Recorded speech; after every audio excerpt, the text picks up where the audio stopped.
ਜਾਹਰ ਜਹੂ ਹਾਜ਼ਰ ਹਜੂਰ ਸਰਬ ਕਲਾ ਪ੍ਰਭੂ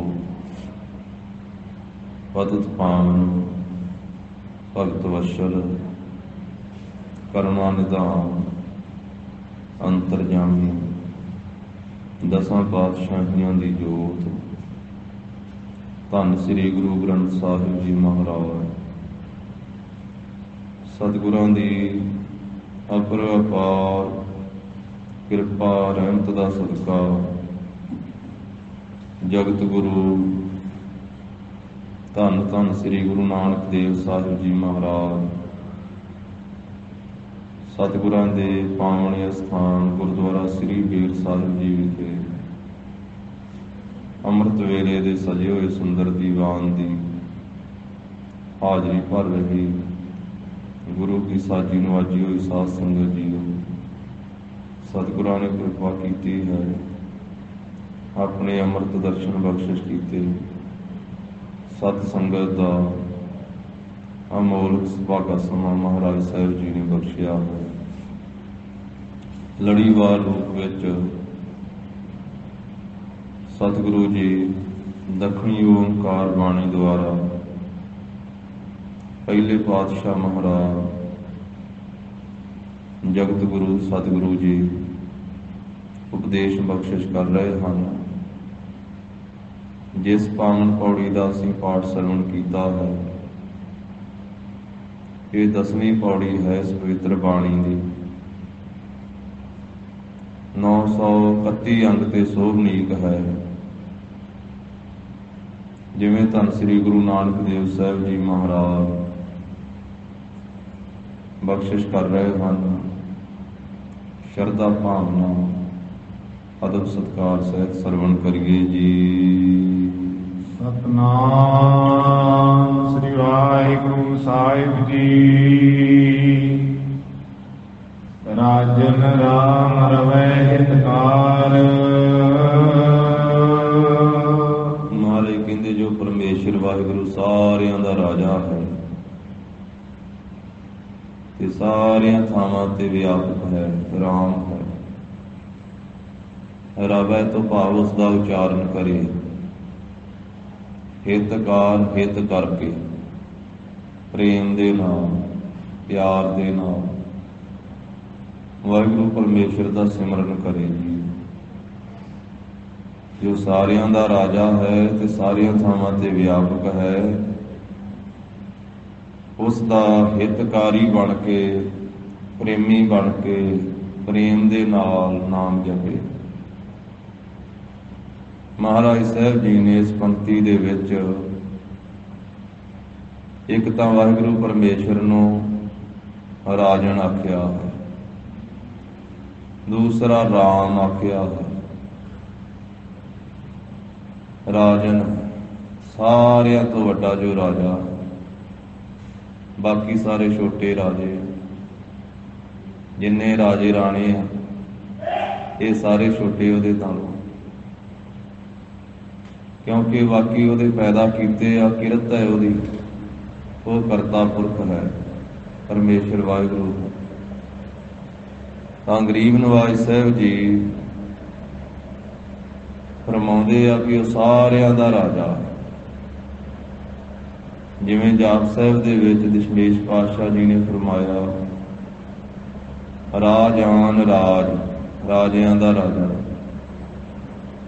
ਪਾਨਾਨ ਭਾਨ, ਸੂਰਜਾਂ ਦਾ ਸੂਰਜ ਹੈ।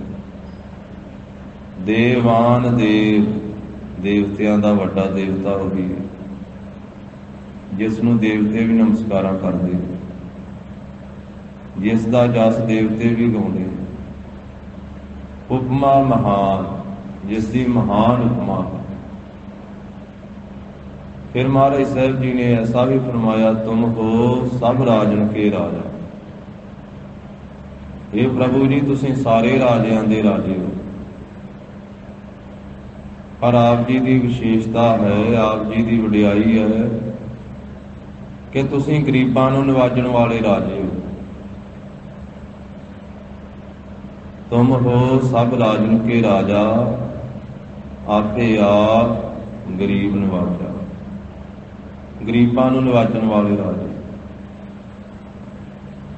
ਨਹੀਂ ਤੇ ਰਾਜਾ ਗਰੀਬ ਨੂੰ ਕਿੱਥੇ ਲਾਗੇ ਲੱਗਣ ਦਿੰਦਾ। ਰਾਜੇ ਲੋਕ ਗਰੀਬਾਂ ਨੂੰ ਨਹੀਂ ਲਾਗੇ ਲੱਗਣ ਦਿੰਦੇ, ਪਰ ਪਰਮੇਸ਼ਰ ਵਾਹਿਗੁਰੂ ਐਸਾ ਰਾਜਾ, ਉਹਨੂੰ ਗਰੀਬ ਨਵਾਜ ਆਖਿਆ। ਭਗਤ ਰਵਿਦਾਸ ਸਾਹਿਬ ਜੀ ਨੇ ਵੀ ਕਿਹਾ, ਐਸੀ ਲਾਲ ਤੁਝ ਬਿਨ ਕੌਣ ਕਰੈ। ਲਾਲ ਇਹ ਪਿਆਰੇ, ਐਸੀ ਕਿਰਪਾ ਤੇਰੇ ਤੋਂ ਬਿਨਾਂ ਹੋਰ ਦੂਜਾ ਕੌਣ ਕਰ ਸਕਦਾ, ਤੂੰ ਹੀ ਕਰ ਸਕਦਾ। ਐਸੀ ਲਾਲ ਤੁਝ ਬਿਨ ਕੌਣ ਕਰੈ, ਗਰੀਬ ਨਵਾਜ ਗੁਸਈਆ ਮੇਰਾ, ਮਾਥੈ ਛਤਰ ਧਰੈ। ਆਈ ਪ੍ਰਭੂ ਆਪ ਹੀ ਗਰੀਬਾਂ ਨੂੰ ਨਵਾਜਣ ਵਾਲਾ ਹੈ। ਤੂੰ ਮੇਰਾ ਮਾਲਕ, ਗੁਸਈਆ ਸਾਰੀ ਪ੍ਰਿਥਵੀ ਦਾ ਸਾਈਂ ਹੈ। ਗਰੀਬਾਂ ਦੇ ਵੀ ਸਿਰ ਤੇ ਛਤਰ ਝੁਲਾ ਦੇਣਾ, ਨੀਵਿਆਂ ਤੋਂ ਉੱਚੇ ਕਰ ਦੇਣਾ। ਜਾ ਕੀ ਸ਼ੋਧ ਜਗਤ ਕਉ ਲਾਗੈ, ਤਾਂ ਪਰ ਤੂੰ ਹੀ ਢਰੈ। ਉਹਨਾਂ ਦੇ ਉੱਤੇ ਤੂੰ ਹੀ ਢਲਦਾ ਹੈ, ਤੂੰ ਹੀ ਦਰਵਦਾ ਹੈ, ਤੇਰਾ ਹੀ ਮਨ ਉਹਨਾਂ ਤੇ ਪ੍ਰਸੰਨ ਹੁੰਦਾ ਹੈ। ਨੀਚਾ ਹੈ ਊਚ ਕਰੈ ਮੇਰਾ ਗੋਬਿੰਦ, ਕਾਹੂ ਤੇ ਨਾ ਡਰੈ। ਨੀਚਾਂ ਤੋਂ ਊਚ ਕਰ ਦੇਣਾ ਹੈ, ਨੀਵਿਆਂ ਤੋਂ ਉੱਚੇ ਕਰ ਦੇਣਾ ਹੈ। ਮੇਰੇ ਗੋਬਿੰਦ ਤੂੰ ਕਿਸੇ ਤੋਂ ਡਰਦਾ ਨਹੀਂ ਹੈ, ਤੈਨੂੰ ਕਿਸੇ ਦਾ ਡਰ ਨਹੀਂ ਤੇ ਕਿਸੇ ਦਾ ਖਤਰਾ ਨਹੀਂ ਹੈ। ਨੀਚਾ ਹੈ ਊਚ ਕਰੈ ਮੇਰਾ ਗੋਬਿੰਦ, ਕਾਹੂ ਤੇ ਨਾ ਡਰੈ। ਨਾਮਦੇਵ ਕਬੀਰ ਤਿਲੋਚਨ ਸਦਨਾ ਸੈਨ ਤਰੈ, ਕਹਿ ਰਵਿਦਾਸ ਸੁਨੋ ਰੇ ਸੰਤੋ ਹਰਿ ਜੀਓ ਤੇ ਸਭੈ ਸਰੈ। ਸਾਰੇ ਕੰਮ ਸੌਰਦੇ ਹਰੀ ਜੀ ਦੇ ਪਾਸੋਂ। ਉਹ ਸਭ ਕੁਝ ਕਰਨ ਦੇ ਸਮਰੱਥ ਹੈ, ਗਰੀਬਾਂ ਨੂੰ ਨਿਵਾਜਣ ਵਾਲਾ। ਤਾਂ ਕਲਗੀਧਰ ਪਾਤਸ਼ਾਹ ਮਹਾਰਾਜ ਕਹਿੰਦੇ, ਹੇ ਪ੍ਰਭੂ ਆਪ ਸਾਰਿਆਂ ਦੇ ਰਾਜੇ। ਮਹਾਰਾਜ ਸਾਹਿਬ ਜੀ ਕਹਿੰਦੇ, ਭਾਈ ਬਾਕੀ ਰਾਜੇ ਤਾਂ ਉਹ ਪਰਮੇਸ਼ਰ ਦੇ ਪੈਦਾ ਕੀਤੇ ਹਨ, ਫਿਰ ਕੁਝ ਸਮੇਂ ਵਾਸਤੇ। ਦੁਨੀਆ ਦੇ ਜਿਹੜੇ ਰਾਜੇ ਉਹ ਸਦਾ ਨਹੀਂ ਰਹਿੰਦੇ। ਕਿੰਨੇ ਰਾਜੇ ਦੁਨੀਆ ਤੇ ਹੋਏ, ਕਿੰਨੇ ਚਲੇ ਗਏ, ਕਿੰਨੇ ਰਾਜੇ, ਕਿੰਨੇ ਵਜ਼ੀਰ ਹੋ ਗਏ। ਐਸਾ ਵੀ ਗ੍ਰੰਥਾਂ ਵਿੱਚ ਲਿਖਿਆ ਹੋਇਆ ਹੈ, ਕਹਿੰਦੇ ਵੀ ਇਸ ਧਰਤੀ ਉੱਤੇ ਇੰਨੇ ਰਾਜੇ ਹੋ ਚੁੱਕੇ ਆ, ਜਦੋਂ ਆਪਾਂ ਚੱਲਦੇ ਆ ਨਾ ਤੇ ਇੱਕ ਲਾਂਘ ਪੁੱਟਦੇ ਆ, ਕਹਿੰਦੇ ਵੀ ਜਾਣੋ ਵੀ ਇੰਨੇ ਰਾਜੇ ਤੇ ਇੰਨੇ ਵਜ਼ੀਰ ਹੋ ਚੁੱਕੇ ਆ ਵੀ ਇੱਕ ਪੈਰ ਪੁੱਟ ਕੇ ਅੱਗੇ ਰੱਖੀਏ ਤੇ ਉਹ ਰਾਜੇ ਦੇ ਉੱਤੇ ਰੱਖਿਆ ਜਾਂਦਾ ਹੈ, ਦੂਜਾ ਪੁੱਟ ਕੇ ਅੱਗੇ ਰੱਖੀਏ ਤੇ ਵਜ਼ੀਰ ਦੇ ਸਿਰ ਤੇ ਆਉਂਦਾ। ਵੀ ਇੰਨੇ ਇੱਥੇ ਰਾਜੇ ਤੇ ਵਜ਼ੀਰ ਹੀ ਹੋ ਗੁਜ਼ਰੇ ਜਦੋਂ ਤੋਂ ਸ੍ਰਿਸ਼ਟੀ ਪਰਮੇਸ਼ਰ ਨੇ ਪੈਦਾ ਕੀਤੀ। ਵਾਹਿਗੁਰੂ ਦੇ ਹੁਕਮ ਦੇ ਵਿੱਚ ਰਾਜੇ ਪੈਦਾ ਹੋਏ, ਹੁਕਮ ਦੇ ਵਿੱਚ ਹੀ ਰਾਜ ਭਾਗ ਮਿਲਿਆ, ਹੁਕਮ ਦੇ ਵਿੱਚ ਹੀ ਸਮਾਪਤੀ ਹੋ ਗਈ, ਚਲੇ ਗਏ। ਕੋਈ ਨਾਂ ਨਹੀਂ ਪੁੱਛਦਾ, ਕੋਈ ਨਾਂ ਨਹੀਂ ਜਾਣਦਾ। ਅੰਮ੍ਰਿਤ ਵੇਲੇ ਨਿਤਨੇਮ ਦੀ ਬਾਣੀ ਚ ਮਹਾਰਾਜ ਕਹਿੰਦੇ ਨਾ ਕਿ ਵੱਡੇ ਵੱਡੇ ਰਾਜੇ ਜਿਨ੍ਹਾਂ ਕੋਲੇ ਮਸਤ ਹਾਥੀ ਸੀ, ਇਹੋ ਜਿਹੇ ਘੋੜੇ ਜਿਹੜੇ ਹਿਰਨਾਂ ਨੂੰ ਪਿੱਛੇ ਛੱਡ ਜਾਂਦੇ ਸੀ, ਜਿਹੜੇ ਹਿਰਨਾਂ ਵਾਂਗੂ ਚੁੰਗੀਆਂ ਮਾਰ ਮਾਰ ਕੇ ਭੱਜਦੇ ਸੀ, ਹਵਾ ਨੂੰ ਪਿੱਛੇ ਛੱਡ ਜਾਂਦੇ। ਤੇ ਜਿਨ੍ਹਾਂ ਰਾਜਿਆਂ ਦੇ ਅੱਗੇ ਹੋਰ ਵੱਡੇ ਵੱਡੇ ਰਾਜੇ ਆ ਕੇ ਝੁਕਦੇ ਸੀ, ਸਲਾਮਾਂ ਕਰਦੇ ਸੀ। ਅੰਤ ਨੂੰ ਉਹ ਵੀ ਇੱਥੋਂ ਚਲੇ ਗਏ ਨੰਗੇ ਪੈਰੀ, ਖਾਲੀ ਹੱਥੀਂ ਤੇ ਨੰਗੇ ਪੈਰੀ ਗਏ। ਮਾਤੇ ਮਤੰਗ ਜਰੇ ਜਰ ਸੰਗ, ਅਨੂਪ ਉਤੰਗ ਸੁਰੰਗ ਸਵਾਰੇ। ਕੋਟ ਤੁਰੰਗ ਕੁਰੰਗ ਸੇ ਕੂਦਤ, ਪੌਣ ਕੇ ਗੌਣ ਕੋ ਜਾਤ ਨਿਵਾਰੇ। ਭਾਰੀ ਬੁਝਾਣ ਕੇ ਭੂਪ ਭਲੀ ਬਿਦ, ਨਿਆਵਤ ਸੀਸ ਨਾ ਜਾਤ ਵਿਚਾਰੇ। ਏਤੇ ਭੈ ਤੋਂ ਕਹਾ ਭੈ ਭੂਪਤ। ਭੂਪਤ ਕਹਿੰਦੇ ਰਾਜੇ, ਭੂ ਨਾ ਭੂਮੀ ਦਾ ਪਤ ਮੈਨੇ ਪਤੀ, ਭੂਮੀ ਦੇ ਪਤੀ ਰਾਜੇ। ਇੰਨੇ ਹੋਏ ਤਾਂ ਕੀ ਹੋਇਆ, ਇਹੋ ਜਿਹੇ ਹੋਏ ਤਾਂ ਕੀ ਹੋਇਆ, ਹਾਥੀਆਂ ਘੋੜਿਆਂ ਵਾਲੇ ਹੋਏ। ਏਤੇ ਭੈ ਤੋਂ ਕਹਾ ਭੈ ਭੂਪਤ, ਅੰਤ ਕਾ ਨਾਂਗੇ ਹੀ ਪਾਏ ਪਧਾਰੇ। ਅੰਤ ਨੂੰ ਨੰਗੇ ਪੈਰੀ ਚਲੇ ਗਏ, ਨੰਗੇ ਪੈਰੀ, ਖਾਲੀ ਹੱਥੀਂ। ਨਾਂਗੇ ਆਵਨ ਨਾਂਗੇ ਜਾਨਾ, ਕੋਏ ਨਾ ਰਹਿ ਹੈ ਰਾਜਾ ਰਾਣਾ। ਦੁਨੀਆ ਦਾ ਰਾਜਾ ਰਾਣਾ ਕੋਈ ਨਹੀਂ ਰਹਿੰਦਾ। ਆਪਣੀ ਵਾਰੀ ਦੇ ਨਾਲ ਜਾਣਾ ਪੈਂਦਾ ਹੈ, ਕਿਉਂਕਿ ਦੁਨੀਆ ਦੇ ਰਾਜੇ ਇਹ ਪਰਮੇਸ਼ਰ ਵਾਹਿਗੁਰੂ ਜੀ ਨੇ ਰਾਜ ਭਾਗ ਦਿੱਤਾ ਇਹਨਾਂ ਨੂੰ। ਉਹਦੇ ਹੁਕਮ ਵਿੱਚ ਜਿੰਨਾ ਕੁ ਪੁੰਨ ਪ੍ਰਤਾਪ ਸੀ ਉਹਨਾਂ ਕੁ ਸਮਾਂ ਰਾਜ ਮਿਲਦਾ, ਮੁੜ ਕੇ ਸਮਾਪਤ ਹੋ ਜਾਂਦਾ, ਕਿਉਂਕਿ ਰਾਜ ਤਪ ਦੇ ਬਲ ਨਾਲ ਮਿਲਦਾ ਹੈ। ਮਹਾਰਾਜ ਸਾਹਿਬ ਜੀ ਦਾ ਬਚਨ ਹੈ ਕਿ ਰਾਜ ਭਾਗ ਜਿਸ ਵੇਲੇ ਜੀਵ ਕਰਦਾ ਨਾ, ਤੇ ਫਿਰ ਜੇ ਬੁੱਧੀ ਭ੍ਰਿਸ਼ਟ ਹੋ ਜਾਵੇ, ਪਾਪ ਕਰਨ ਲੱਗ ਪਵੇ, ਤੇ ਫਿਰ ਉਦੋਂ ਬਾਅਦ ਨਰਕ ਮਿਲਦਾ। ਜੇ ਰਾਜ ਭਾਗ ਕਰਦਿਆਂ ਹੋਇਆਂ ਪ੍ਰਜਾ ਨੂੰ ਸੁਖ ਦੇਵੇ, ਸਹੀ ਨਿਆਂ ਫੈਸਲਾ ਕਰੇ, ਫਿਰ ਤਾਂ ਸਫਲਾ ਹੋਵੇਗਾ, ਤੇ ਨਹੀਂ ਤਾਂ ਵਿਪਰੀਤ ਬੁੱਧੀਆਂ ਮਾਰਤ ਲੋਕਾ ਹੈ, ਨਾਨਕ ਚਿਰੰਕਾਲ ਦੁੱਖ ਭੋਗਦੇ।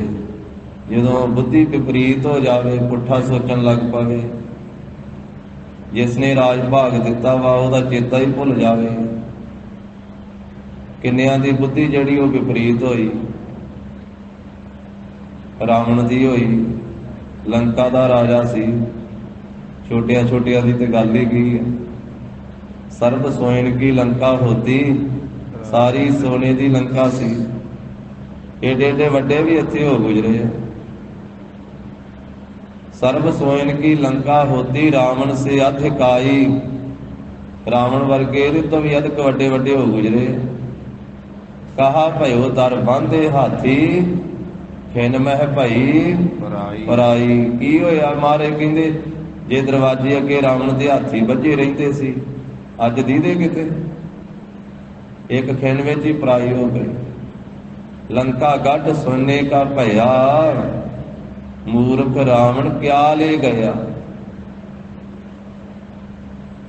ਜਿਸ ਦਾ ਕਿਲਾ ਸੋਨੇ ਦਾ ਸੀ, ਜਿਸ ਦੀ ਖਾਈ ਸਮੁੰਦਰ ਸੀ, ਕਿਲਿਆਂ ਦੇ ਦੁਆਲੇ ਖਾਈ ਬਣਾਈ ਹੁੰਦੀ ਸੀ ਕਿ ਜਿਹੜੀ ਦੁਸ਼ਮਣ ਦੀ ਫੌਜ ਆ ਉਹ ਭੱਜ ਕੇ ਹਮਲਾ ਨਾ ਕਰ ਸਕੇ। ਖਾਈ ਕਹਿੰਦੇ ਟੋਆ ਪੁੱਟ ਕੇ ਪਾਣੀ ਛੱਡਣਾ ਉਹਦੇ ਵਿੱਚ। ਕਿਲਿਆਂ ਦੇ ਆਲੇ ਦੁਆਲੇ ਕੁਝ ਥਾਂ ਪੁੱਟ ਕਰਕੇ ਉਹਦੇ ਵਿੱਚ ਪਾਣੀ ਛੱਡਿਆ ਜਾਂਦਾ ਹੁੰਦਾ ਸੀ ਕਿ ਕੋਈ ਛੇਤੀ ਨਾ ਹਮਲਾ ਕਰ ਸਕੇ। ਤੇ ਮਹਾਰਾਜ ਸਾਹਿਬ ਜੀ ਨੇ ਆਖਿਆ ਰਾਵਣ ਦੇ ਕਿਲੇ ਦੀ ਤੇ ਖਾਈ ਸਮੁੰਦਰ ਸੀ, ਏਡੀ ਵੱਡੀ ਖਾਈ, ਕਿ ਥੋੜਾ ਜਿਹਾ ਪਾਣੀ ਛੱਡਣਾ ਤੇ ਹੋਰ ਗੱਲ ਹੈ, ਥਾਂ ਪੁੱਟ ਕੇ, ਤੇ ਜਿਹਦੇ ਆਲੇ ਦੁਆਲੇ ਤੇ ਖਾਈ ਸਮੁੰਦਰ ਸੀ। ਤੋ ਇਹ ਉਹ ਵੀ ਇੱਥੇ ਨਾ ਰਿਹਾ, ਸਾਰੀ ਸੋਨੇ ਦੀ ਲੰਕਾ ਵਾਲਾ। ਲੰਕਾ ਗੱਢ ਸੋਨੇ ਕਾ ਭਇਆ, ਮੂਰਖ ਰਾਵਣ ਕਿਆ ਲੈ ਗਿਆ।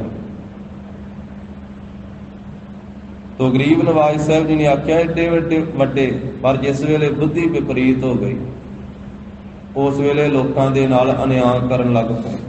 ਵਿਪਰੀਤ ਬੁੱਧੀਆਂ ਮਾਰਤ ਲੋਕਾਂ ਨੇ, ਲੋਕਾਂ ਨੂੰ ਮਾਰਦੇ। ਇਸੇ ਤਰ੍ਹਾਂ ਕੰਸ ਦੀ ਬੁੱਧੀ ਵੀ ਜਿਹੜੀ ਵਿਪਰੀਤ ਹੋਈ, ਉਹਨੇ ਵੀ ਬਹੁਤ ਜ਼ੁਲਮ ਕੀਤਾ। ਤੇ ਆਕਾਸ਼ਬਾਣੀ ਹੋਈ ਸੀ ਕਿ ਤੈਨੂੰ ਮਾਰਨ ਵਾਲਾ ਤੇਰੀ ਭੈਣ ਦੇ ਘਰ ਵਿੱਚ ਪੈਦਾ ਹੋਵੇਗਾ। ਉਹਨੇ ਆਖਿਆ ਭੈਣ ਦਾ ਬੱਚਾ ਹੀ ਕੋਈ ਨਹੀਂ ਮੈਂ ਜਿਉਂਦਾ ਰਹਿਣ ਦੇਣਾ, ਤੇ ਮੈਨੂੰ ਮਾਰੇਗਾ ਕਿਵੇਂ? ਭੈਣ ਤੇ ਭਣਵਈਏ ਨੂੰ ਆਪਣੀ ਜੇਲ੍ਹ ਵਿੱਚ ਹੀ ਬੰਦ ਕਰ ਦਿੱਤਾ ਸੀ ਕੰਸ ਨੇ। ਵੀ ਇਸ ਤਰ੍ਹਾਂ ਦੇ ਰਾਜੇ ਵੀ ਹੋਏ ਵਿਪਰੀਤ ਬੁੱਧੀ ਵਾਲੇ। ਪਰ ਅਖੀਰ ਫਿਰ ਸ੍ਰੀ ਕ੍ਰਿਸ਼ਨ ਜੀ ਦਾ ਅਵਤਾਰ ਹੁੰਦਾ ਹੈ, ਸਮੇਂ ਦੇ ਨਾਲ ਉਹ ਕੰਸ ਨੂੰ ਮਾਰਦੇ ਵੀ ਹੈ ਪਰਮੇਸ਼ਰ ਦੇ ਬਲ ਦੇ ਨਾਲ। ਧੰਨ ਸ੍ਰੀ ਗੁਰੂ ਗੋਬਿੰਦ ਸਿੰਘ ਮਹਾਰਾਜ ਨੇ ਫਰਮਾਇਆ ਨਾ, ਤਾਂ ਇੱਥੋਂ ਹੀ ਬਲਰਾਮ ਲੈ ਨਾਲ ਬਾਣਾ ਦਹਿ ਸਿਰ ਘਾਇਆ, ਤਾਂ ਇੱਥੋਂ ਹੀ ਬਲ ਕ੍ਰਿਸ਼ਨ ਲੈ ਕੰਸ ਕੇਸੀ ਪਕੜ ਗਿਰਾਇਆ। ਇਹ ਪ੍ਰਭੂ ਤੇਰੇ ਤੋਂ ਹੀ ਬਲ ਲੈ ਕਰਕੇ ਸ੍ਰੀ ਕ੍ਰਿਸ਼ਨ ਜੀ ਨੇ ਤੇ ਕੰਸ ਨੂੰ ਪਟਕਾ ਪਟਕਾ ਕੇ ਮਾਰਿਆ। ਇਸੇ ਤਰ੍ਹਾਂ ਹੋਰ ਵੀ ਰਾਜੇ ਲੋਕ ਸਮੇਂ ਸਮੇਂ ਤੇ ਹੋਏ, ਪਰ ਅਖੀਰ ਨੂੰ ਉਹਨਾਂ ਨੂੰ ਜਾਣਾ ਪਿਆ। ਤਪ ਦੇ ਬਲ ਦੇ ਨਾਲ ਰਾਜ ਮਿਲਦਾ ਹੈ ਤੇ ਰਾਜ ਭਾਗ ਪ੍ਰਾਪਤ ਕਰਕੇ ਜਿਨ੍ਹਾਂ ਨੇ ਚੰਗੇ ਕਰਮ ਕੀਤੇ ਉਹਨਾਂ ਨੂੰ ਦੁਨੀਆ ਵੀ ਯਾਦ ਕਰਦੀ ਹੈ, ਪ੍ਰਜਾ ਵੀ ਉਹਨਾਂ ਦਾ ਜਸ ਗਾਉਂਦੀ ਹੈ ਤੇ ਉਹਨਾਂ ਦਾ ਰਾਜ ਭਾਗ ਸਫਲਾ ਵੀ ਹੁੰਦਾ ਹੈ। ਤੇ ਜਿਨ੍ਹਾਂ ਨੇ ਰਾਜ ਭਾਗ ਪ੍ਰਾਪਤ ਕਰਕੇ ਕੋਈ ਕਰਮ ਕੀਤੇ, ਪ੍ਰਜਾ ਨੂੰ ਦੁਖੀ ਕੀਤਾ, ਅਨਿਆਂ ਕੀਤਾ, ਗਲਤ ਫੈਸਲੇ ਕੀਤੇ, ਗਲਤ ਲੋਕਾਂ ਦਾ ਸਾਥ ਦਿੱਤਾ, ਬੁੱਧੀ ਭ੍ਰਿਸ਼ਟ ਹੋ ਗਈ, ਜਿਵੇਂ ਹਰਨਾਕਸ਼, ਉਹ ਵੀ ਹੈ ਤੇ ਰਾਜਾ ਹੀ ਸੀ ਮੁਲਤਾਨ ਦਾ। ਤਪ ਦੇ ਬਲ ਦੇ ਨਾਲ ਹੀ ਵਰਦਾਨ ਲਏ ਸੀ, ਫਿਰ ਆਪਣਾ ਨਾਮ ਜਪਾਉਣ ਲੱਗ ਪਿਆ, ਆਪਣੇ ਹੀ ਜ਼ੋਰ ਚਲਾਉਣ ਲੱਗ ਪਿਆ। ਜਦੋਂ ਆਪਣਾ ਰਾਜ ਭਾਗ ਹੋਵੇ ਫਿਰ ਰੱਬ ਭੁੱਲ ਜਾਂਦਾ, ਪਰਮੇਸ਼ਰ ਭੁੱਲ ਜਾਂਦਾ। ਪਰ ਪਰਮੇਸ਼ਰ ਬੜਾ ਡਾਢਾ ਹੈ, ਬਹੁਤ ਬੇਅੰਤ ਹੈ। ਉਹ ਰਾਜਿਆਂ ਦਾ ਵੀ ਰਾਜਾ, ਸਾਰਿਆਂ ਨੂੰ ਪੈਦਾ ਕਰਨ ਵਾਲਾ, ਸਾਰਿਆਂ ਦਾ ਉਹ ਮਾਲਕ ਹੈ, ਸੁਆਮੀ ਹੈ। ਫਿਰ ਹਰਨਾਕਸ਼ ਦੇ ਘਰੇ ਆਪਣਾ ਵੇਖੋ ਭਗਤ ਭੇਜ ਕਰਕੇ ਹੀ ਬਾਕੀ ਦੁਨੀਆ ਤੋਂ ਨਾਮ ਜਪਾਉਂਦਾ ਸੀ ਆਪਣਾ ਜ਼ਬਰਦਸਤੀ। ਘਰੇ ਪੈਦਾ ਹੋਣ ਵਾਲਾ ਹੀ ਪ੍ਰਹਿਲਾਦ ਉਹ ਨਹੀਂ ਸੀ ਜਪਦਾ। ਪ੍ਰਹਿਲਾਦ ਦੇ ਉੱਤੇ ਕਿੰਨਾ ਜ਼ੁਲਮ ਵੀ ਕੀਤਾ ਹਰਨਾਕਸ਼ ਨੇ, ਪਰ ਅਖੀਰ ਪਰਮੇਸ਼ਰ ਵਾਹਿਗੁਰੂ ਜੀ ਨੇ ਰੱਖਿਆ ਵੀ ਕੀਤੀ ਤੇ ਹਰਨਾਕਸ਼ ਦੁਸ਼ਟ ਨੂੰ ਮਾਰਿਆ ਵੀ। ਆਪਾਂ ਰੋਜ਼ ਪੜ੍ਹਦੇ ਹਾਂ, ਹੁਣੇ ਹੀ ਗੁਰੂ ਘਰ ਦੇ ਕੀਰਤਨੀਆਂ ਨੇ ਆਸਾ ਕੀ ਵਾਰ ਦੀ ਸਮਾਪਤੀ ਵੀ ਇੱਥੇ ਜਾ ਕੇ ਕੀਤੀ ਹੈ। ਹਰ ਜੁਗ ਜੁਗ ਭਗਤੇ ਉਪਾਇਆ, ਪੈਜ ਰੱਖਦਾ ਆਇਆ RAM ਰਾਜੇ, ਹਰਨਾਕਸ਼ ਦੁਸ਼ਟ ਹਰ ਮਾਰਿਆ, ਪ੍ਰਹਿਲਾਦ ਤਰਾਇਆ। ਹਰਨਾਕਸ਼ ਪਿਤਾ ਹੈ, ਪ੍ਰਹਿਲਾਦ ਪੁੱਤਰ ਹੈ। ਹਰਨਾਕਸ਼ ਮੁਲਤਾਨ ਦਾ ਰਾਜਾ ਹੈ, ਪਰ ਜ਼ਬਰ ਕਰਨ ਕਰਕੇ, ਜ਼ੁਲਮ ਕਰਨ ਕਰਕੇ ਉਹਨੂੰ ਬਾਣੀ 'ਚ ਦੁਸ਼ਟ ਆਖਿਆ। ਹਰਨਾਕਸ਼ ਦੁਸ਼ਟ ਹਰ ਮਾਰਿਆ, ਉਹਨੂੰ ਹਰੀ ਨੇ ਮਾਰਿਆ ਤੇ ਪ੍ਰਹਿਲਾਦ ਤਰਾਇਆ, ਪ੍ਰਹਿਲਾਦ ਨੂੰ ਤਾਰਿਆ। ਉਹ ਇਸ ਪ੍ਰਕਾਰ ਦੇ ਨਾਲ ਦੁਨੀਆ ਤੇ ਰਾਜੇ ਤੇ ਬੇਅੰਤ ਹੋਏ ਆ, ਇੰਨੇ ਹੋ ਚੁੱਕੇ ਆ, ਕੋਈ ਗਿਣਤੀ ਹੀ ਨਹੀਂ। ਕਲਗੀਧਰ ਪਾਤਸ਼ਾਹ ਧੰਨ ਸ੍ਰੀ ਗੁਰੂ ਗੋਬਿੰਦ ਸਿੰਘ ਮਹਾਰਾਜ ਦੀਵਾਨ ਸਜਾ ਕੇ ਬੈਠੇ ਆ ਸ੍ਰੀ ਅਨੰਦਪੁਰ ਸਾਹਿਬ ਦੀ ਧਰਤੀ ਤੇ ਕਹਿੰਦੇ ਸਿੰਘੋ ਦੱਸੋ, ਜਦੋਂ ਭਗਤ ਕਬੀਰ ਸਾਹਿਬ ਜੀ ਹੋਏ ਉਸ ਮੌਕੇ ਤੇ ਬਾਦਸ਼ਾਹ ਕਿਹੜਾ ਸੀ ਦਿੱਲੀ ਦਾ? ਭਗਤ ਕਬੀਰ ਸਾਹਿਬ ਜੀ ਨੂੰ ਕਿਹੜੇ ਰਾਜੇ ਨੇ, ਕਿਹੜੇ ਬਾਦਸ਼ਾਹ ਨੇ ਆਪਣੇ ਹੁਕਮ ਦੇ ਨਾਲ ਜੰਜੀਰਾਂ ਨਾਲ ਬੰਨ੍ਹ ਕੇ ਗੰਗਾ 'ਚ ਸੁਟਵਾਇਆ ਸੀ? ਕੋਈ ਕਿਸੇ ਦਾ ਨਾਮ ਲਵੇ, ਕੋਈ ਕਿਸੇ ਦਾ ਨਾਮ ਲਵੇ। ਬਹੁਤੇ ਕਹਿੰਦੇ ਸਾਨੂੰ ਤੇ ਮਾਰੇ ਪਤਾ ਨਹੀਂ ਵੀ ਕਿਹੜਾ ਸੀ ਰਾਜਾ। ਮਾਰੇ ਕਹਿੰਦੇ ਵੇਖੋ, ਜਿਸ ਦੀ ਹਕੂਮਤ ਸੀ ਉਹਦਾ ਅੱਜ ਨਾਮ ਹੀ ਨਹੀਂ ਕਿਸੇ ਨੂੰ ਪਤਾ। ਤੇ ਭਗਤ ਕਬੀਰ ਸਾਹਿਬ ਜੀ ਕਾਂਸ਼ੀ 'ਚ ਰਹਿਣ ਵਾਲੇ, ਤਾਣੀ ਉਣ ਕੇ ਗੁਜ਼ਾਰਾ ਕਰਨ ਵਾਲੇ, ਵਾਹਿਗੁਰੂ ਪਰਮੇਸ਼ਰ ਦੀ ਬੰਦਗੀ ਕਰਨ ਵਾਲੇ, ਪਰਮੇਸ਼ਰ ਦਾ ਸਿਮਰਨ ਭਜਨ ਕਰਨ ਵਾਲੇ, ਉਹਨਾਂ ਨੂੰ ਅੱਜ ਬੱਚਾ ਬੱਚਾ ਜਾਣਦਾ। ਇਹ ਨਾਮ ਦਾ ਹੀ ਪ੍ਰਤਾਪ ਹੈ ਨਾ, ਇਹ ਸੱਚੇ ਰਾਜੇ ਨਾਲ ਜੁੜਨ ਦਾ ਪ੍ਰਤਾਪ ਹੈ, ਵਾਹਿਗੁਰੂ ਰਾਜੇ ਦੇ ਨਾਲ। ਤੇ ਭਗਤ ਕਬੀਰ ਸਾਹਿਬ ਜੀ ਨੂੰ ਕੌਣ ਨਹੀਂ ਜਾਣਦਾ? ਤੇ ਉਸ ਮੌਕੇ ਤੇ ਰਾਜਾ ਜਿਹੜਾ ਹੋਇਆ ਉਹਦਾ ਕਿਸੇ ਨੂੰ ਪਤਾ ਨਹੀਂ। ਅਸਲ ਵਿੱਚ ਸਭ ਤੋਂ ਵੱਡਾ ਰਾਜਾ ਤੇ ਉਹ ਪਰਮੇਸ਼ਰ ਵਾਹਿਗੁਰੂ ਹੈ। ਧੰਨ ਗੁਰੂ ਨਾਨਕ ਦੇਵ ਸਾਹਿਬ ਮਹਾਰਾਜ ਫਰਮਾ ਰਹੇ, ਉਹ ਰਾਜਿਆਂ ਦਾ ਰਾਜਾ, ਉਹਦੇ ਜਿੱਡਾ ਵੱਡਾ ਰਾਜ ਭਾਗ ਕਿਸੇ ਦਾ ਹੈ ਹੀ ਨਹੀਂ।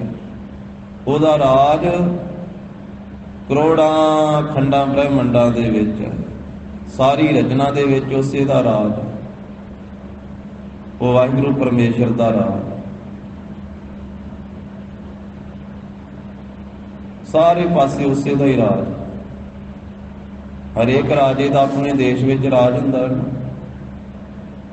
ਤੇ ਪਰਮੇਸ਼ਰ ਵਾਹਿਗੁਰੂ ਜੀ ਦਾ ਸਾਰੇ ਦੇਸ਼ਾਂ ਵਿੱਚ ਰਾਜ ਹੈ। ਕੇਸਰ ਬੱਤਰ ਦੇਸਾ ਹੈ, ਕੇਸਰ ਬੱਤਰ ਭੇਸਾ ਹੈ, ਸਾਰਿਆਂ ਹੀ ਥਾਵਾਂ ਤੇ ਉਹਦਾ ਰਾਜ ਹੈ। ਕੇਸਰ ਬੱਤਰ ਰਾਜਾ ਹੈ, ਕੇਸਰ ਬੱਤਰ ਸਾਜਾ ਹੈ, ਸਾਰਿਆਂ ਸਮਿਆਂ ਵਿੱਚ ਉਹਦਾ ਰਾਜ ਹੈ। ਐਸਾ ਉਹ ਰਾਜਾ, ਉਹਦੇ ਜਿੱਡਾ ਵੱਡਾ ਕਿਸੇ ਦਾ ਰਾਜ ਸਿੰਘਾਸਨ ਹੈ ਹੀ ਨਹੀਂ, ਕਿਸੇ ਦਾ ਰਾਜ ਦਰਬਾਰ ਹੈ ਹੀ ਨਹੀਂ। ਤਾਂ ਹੀ ਆਖਿਆ ਹੈ ਬਾਣੀ ਅੰਦਰ, ਵੱਡਾ ਤੇਰਾ ਦਰਬਾਰ, ਸੱਚਾ ਦੁੱਧ ਤਖਤ, ਸਿਰ ਸਾਹਾਂ ਪਾਤਸ਼ਾਹੋ, ਨਿਹਚਲ ਚੌਰ ਛਤ। ਤਾਂ ਹੀ ਮਹਾਰਾਜ ਸਾਹਿਬ ਜੀ ਨੇ ਫਰਮਾਇਆ, सब राजन के राजा तुम हो, सब राजन के राजा, सब राजन के राजा तुम हो, सब राजन के राजा। सब राजन के राजा तुम हो, सब राजन के राजा, सब राजन के राजा तुम हो, सब राजन के राजा। सब राजन के राजा तुम हो, सब राजन के राजा तुम हो, सब राजन के राजा तुम हो, सब राजन के राजा।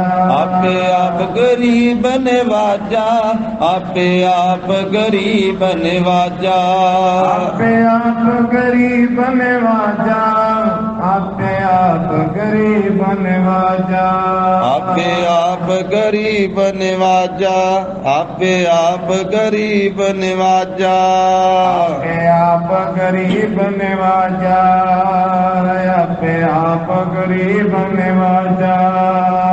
राजन के राजा, महाराजन के महाराजा, राजन के राजा, महाराजन के महाराजा, राजन के राजा, महाराजन के राजा, महाराजन के महाराजा, राजन के राजा, महाराजन के महाराजा। वो वाहिगुरु परमेश्वर राजिया दा राजा है, महाराजिया दा महाराजा। बंद कर दो। राजन के राजा, महाराजन के महाराजा, ऐसो राज छोड़िया और दूजा कौन त्याई है। ऐसा जो परमेश्वर राजा ਉਹਨੂੰ ਛੱਡ ਕਰਕੇ ਹੋਰ ਦੂਜੇ ਕਿਸ ਨੂੰ ਧਿਆਉਣਾ ਕਰਗੇ। ਉਹ ਵਾਹਿਗੁਰੂ ਪਰਮੇਸ਼ਰ ਸਭ ਦਾ ਵੱਡਾ ਰਾਜਾ, ਜਿਹਦਾ ਰਾਜ ਕਦੀ ਬਦਲਦਾ ਨਹੀਂ। ਉਹਦੇ ਹੁਕਮ ਦੇ ਵਿੱਚ ਯੁੱਗ ਬਦਲਦੇ, ਸਦੀਆਂ ਬਦਲਦੇ, ਸਾਲ ਬਦਲਦੇ, ਸਮੇਂ ਬਦਲਦੇ ਸਾਰੇ, ਪਰ ਉਹ ਪਰਮੇਸ਼ਰ ਵਾਹਿਗੁਰੂ ਕਦੇ ਨਹੀਂ ਬਦਲਦਾ। ਇਸ ਕਰਕੇ ਆਖਿਆ ਹੈ, ਆਦ ਸੱਚ ਜੁਗਾਦ ਸੱਚ, ਹੈ ਵੀ ਸੱਚ, ਨਾਨਕ ਹੋਸੀ ਵੀ ਸੱਚ।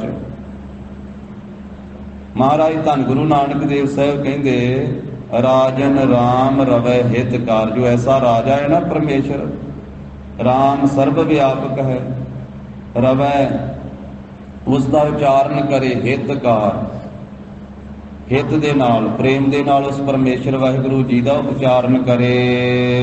ਰਣ ਮਹਿ ਲੂਚੈ ਮਨੁਆ ਮਾਰ। ਤੇ ਰਣ ਦੇ ਵਿੱਚ ਇਹ ਸੰਸਾਰ ਇੱਕ ਰਣ ਹੈ, ਇੱਕ ਜੰਗ ਦਾ ਮੈਦਾਨ ਹੈ। ਇਹਦੇ ਵਿੱਚ ਲੂਝੈ, ਲੜਨਾ ਕਰੇ, ਇਹਦੇ ਵਿੱਚ ਯੁੱਧ ਕਰੇ। ਕਿਸ ਦੇ ਨਾਲ? ਵਿਕਾਰਾਂ ਦੇ ਨਾਲ, ਕਾਮ ਕ੍ਰੋਧ ਲੋਭ ਮੋਹ ਹੰਕਾਰ ਦੇ ਨਾਲ। ਰਣ ਮਹਿ ਲੂਝੈ ਮਨੁਆ ਮਾਰ, ਤੇ ਮਨ ਨੂੰ ਮਾਰਨਾ ਕਰੇ, ਕਿਉਂਕਿ ਮਨ ਹੀ ਮਾਰਨਾ ਔਖਾ ਹੈ, ਮਨ ਨੂੰ ਹੀ ਜਿੱਤਣਾ ਔਖਾ ਹੈ। ਮਨ ਦੀਆਂ ਵਾਸ਼ਨਾ, ਮਨ ਦੇ ਫੁਰਨੇ ਮਾਰਨੇ ਔਖੇ। ਮਨ ਹੀ ਤਾਂ ਭਜਾਈ ਫਿਰਦਾ ਹੈ। ਇੱਥੇ ਬੈਠਿਆ ਹੀ ਹੁਣ ਕਿੱਧਰ ਨੂੰ ਕਿੱਧਰ ਵੀ ਦੋ ਕੰਮ ਨਾਲੋਂ ਨਾਲ ਹੀ ਕਰੀ ਚੱਲ ਗਏ। ਮਹਾਰਾਜ ਦੇ ਇੱਥੇ ਵੀ ਬੈਠੇ ਰਹਿ ਗਏ ਤੇ ਵਿੱਚੇ ਹੀ ਫੋਨ ਵੀ ਵੱਜੀ ਜਾਣ, ਉਧਰ ਵੀ ਗੱਲਾਂ ਬਾਤਾਂ ਕਰੀ ਚੱਲ ਗਏ। ਇਹੋ ਹੀ ਮਹਾਰਾਜ ਸਾਹਿਬ ਜੀ ਨੇ ਆਖਿਆ ਕਿ ਇੱਥੇ ਬੈਠ ਕੇ ਕਾਬਲ ਕੰਧਾਰ ਘੋੜੇ ਖਰੀਦੇ ਜਾਂਦੇ ਨੇ। ਨਵਾਬ ਨੂੰ, ਕਾਜੀ ਨੂੰ ਆਖਿਆ ਘਰੇ ਤੇ ਘੋੜੀ ਦੀ ਰਾਖੀ ਕਰੀ ਫਿਰਦਾ, ਵਸ਼ੇਰੀ ਦੀ।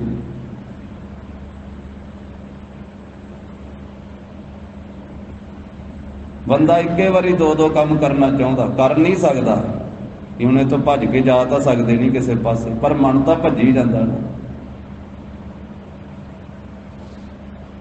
ਮਹਾਰਾਜ ਕਹਿੰਦੇ ਜੰਗ ਕਰੇ, ਇਹੋ ਹੀ ਜੰਗ ਕਰਨਾ ਹੈ, ਆਪਣੇ ਮਨ ਨੂੰ ਮਾਰਨਾ, ਮਨ ਨੂੰ ਖਿਲਾਰਨਾ।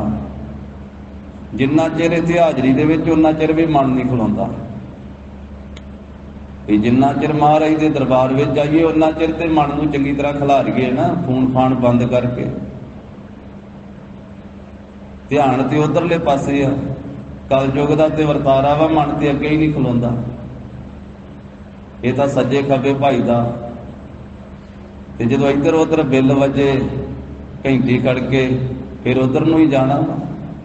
ਨਾਲੇ ਕਥਾ ਦਾ ਤੇ ਵਿਸ਼ਾ ਹੀ ਬੜਾ ਬਰੀਕ ਹੁੰਦਾ, ਸੂਖਮ ਹੁੰਦਾ।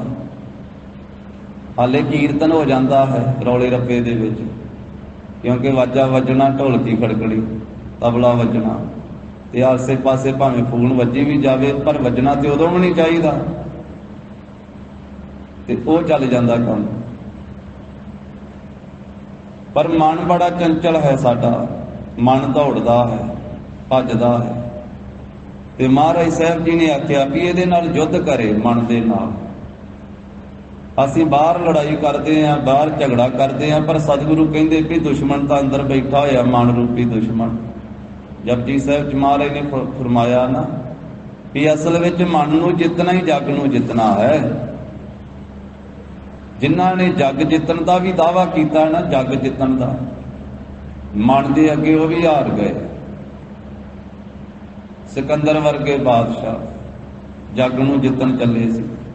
ਹੋਰ ਕਈਆਂ ਦਾ ਜ਼ਿਕਰ ਆਉਂਦਾ ਹੈ ਕਿ ਅਸੀਂ ਜੱਗ ਜਿੱਤਣ ਦਾ ਦਾਅਵਾ ਕਰਦੇ, ਪਰ ਮਨ ਦੇ ਅੱਗੇ ਹਾਰਨਾ ਪਿਆ। ਇੱਕ ਰਾਜਾ ਹੋਇਆ, ਦਸਮ ਪਾਤਸ਼ਾਹ ਜੀ ਨੇ ਉਹਦਾ ਜ਼ਿਕਰ ਕੀਤਾ, ਪਾਰਸਨਾਥ।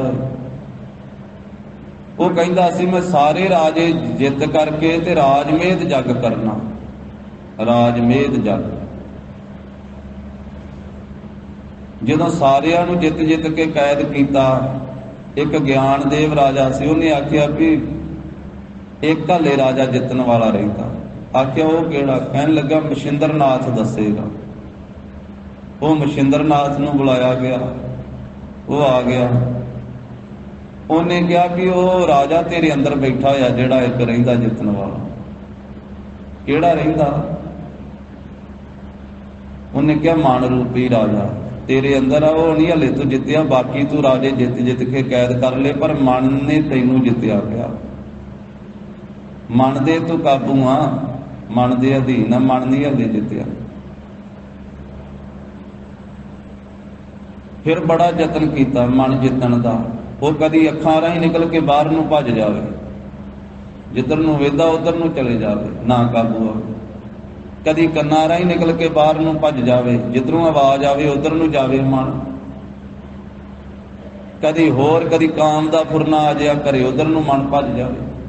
ਕਦੀ ਕ੍ਰੋਧ ਦਾ ਫੁਰਨਾ ਆ ਜਾਵੇ, ਉਧਰ ਨੂੰ ਮਨ ਭੱਜ ਜਾਵੇ। ਕਦੀ ਲੋਭ ਦਾ ਖਿਆਲ ਆ ਜਾਵੇ, ਮਨ ਉਹਨੂੰ, ਮਨ ਦੀ ਖਿੱਚ ਬਣੇ। ਕਦੀ ਮੋਹ ਆਵੇ ਮਨ ਦੇ ਵਿੱਚ ਸੰਬੰਧੀਆਂ ਦਾ, ਮਨ ਉਹਨੂੰ ਭੱਜੇ। ਭੱਜਦਾ ਨਾ ਜਿਸ ਵੇਲੇ ਆਉਂਦਾ ਵਾ ਖਿਆਲ ਵੀ ਉਹ ਘਰੇ ਜਾਣਾ, ਹੁਣ ਘਰੇ ਬੱਚੇ ਉਡੀਕਦੇ ਹੋਣੇ ਆ। ਜਿਹੜੇ ਵੀ ਸੰਬੰਧੀ ਸਾਡੇ ਘਰੇ, ਮਾਤਾ ਉਡੀਕਦੀ ਹੋਣੀ ਆ, ਪਿਤਾ ਉਡੀਕਦਾ ਹੋਣਾ। ਕਿਤੇ ਮਨ ਵਿੱਚ ਖਿਆਲ ਆਉਂਦਾ ਵੀ ਘਰ ਵਾਲੀ ਉਡੀਕਦੀ ਹੋਣੀ ਆ, ਕਿ ਘਰ ਵਾਲੀ ਨੂੰ ਇਹ ਖਿਆਲ ਆਉਂਦਾ ਉਹ ਵੀ ਪਤੀ ਉਡੀਕਦਾ ਹੋਣਾ ਘਰੇ, ਪੁੱਤਰ ਉਡੀਕਦਾ ਹੋਣਾ, ਧੀ ਉਡੀਕਦੀ ਹੋਣੀ ਆ, ਪੋਤਰੇ ਘਰੇ ਉਡੀਕਦੇ ਹੋਣੇ ਚੱਲ ਗਏ। ਕਦੀ ਮੋਹ ਮਨ ਵਿੱਚ ਆਵੇ ਉਹ ਰਾਜੇ ਦੇ, ਉਧਰ ਨੂੰ ਮਨ ਜਾਵੇ ਭੱਜਾ। ਕਦੀ ਹੰਕਾਰ ਆਵੇ ਵੀ ਮੈਂ ਏਡਾ ਵੱਡਾ ਰਾਜਾ, ਮੇਰੇ ਕੋਲ ਇੰਨਾ ਸਾਜੋ ਸਮਾਨ, ਇੰਨੇ ਗੁਣ, ਇੰਨੀਆਂ ਚੰਗਿਆਈਆਂ, ਇੰਨਾ ਆਹ ਕੁਝ। ਇਹ ਕਹਿਣ ਤੋਂ ਭਾਵ ਕਦੀ ਕੋਈ ਫੁਰਨਾ, ਕਦੀ ਕੋਈ ਫੁਰਨਾ, ਮਨ ਜਿੱਤਿਆ ਹੀ ਨਾ ਗਿਆ। ਫਿਰ ਸਾਰੇ ਰਾਜੇ ਜਿੰਨੇ ਕੈਦੀ ਕੀਤੇ ਸੀ, ਰਾਜਮੇਧ ਜੱਗ ਕਰਨਾ ਚਾਹੁੰਦਾ ਸੀ, ਸਾਰੇ ਰਿਹਾ ਕੀਤੇ, ਸਾਰਿਆਂ ਨੂੰ ਛੱਡ ਦਿੱਤਾ। ਕਹਿਣ ਲੱਗਾ ਵੀ ਨਹੀਂ, ਮੇਰੇ ਤੋਂ ਅੰਦਰਲਾ ਰਾਜਾ ਨਹੀਂ ਜਿੱਤਿਆ ਗਿਆ, ਮਨ ਦੇ ਅੱਗੇ ਮੈਂ ਹਾਰ ਗਿਆ, ਮਨ ਨਹੀਂ ਜਿੱਤਿਆ ਗਿਆ। ਤੇ ਸੰਗਤ ਵਿੱਚ ਮਹਾਰਾਜ ਸਾਹਿਬ ਜੀ ਮਨ ਜਿੱਤਣ ਦਾ ਉਪਦੇਸ਼ ਦਿੰਦੇ।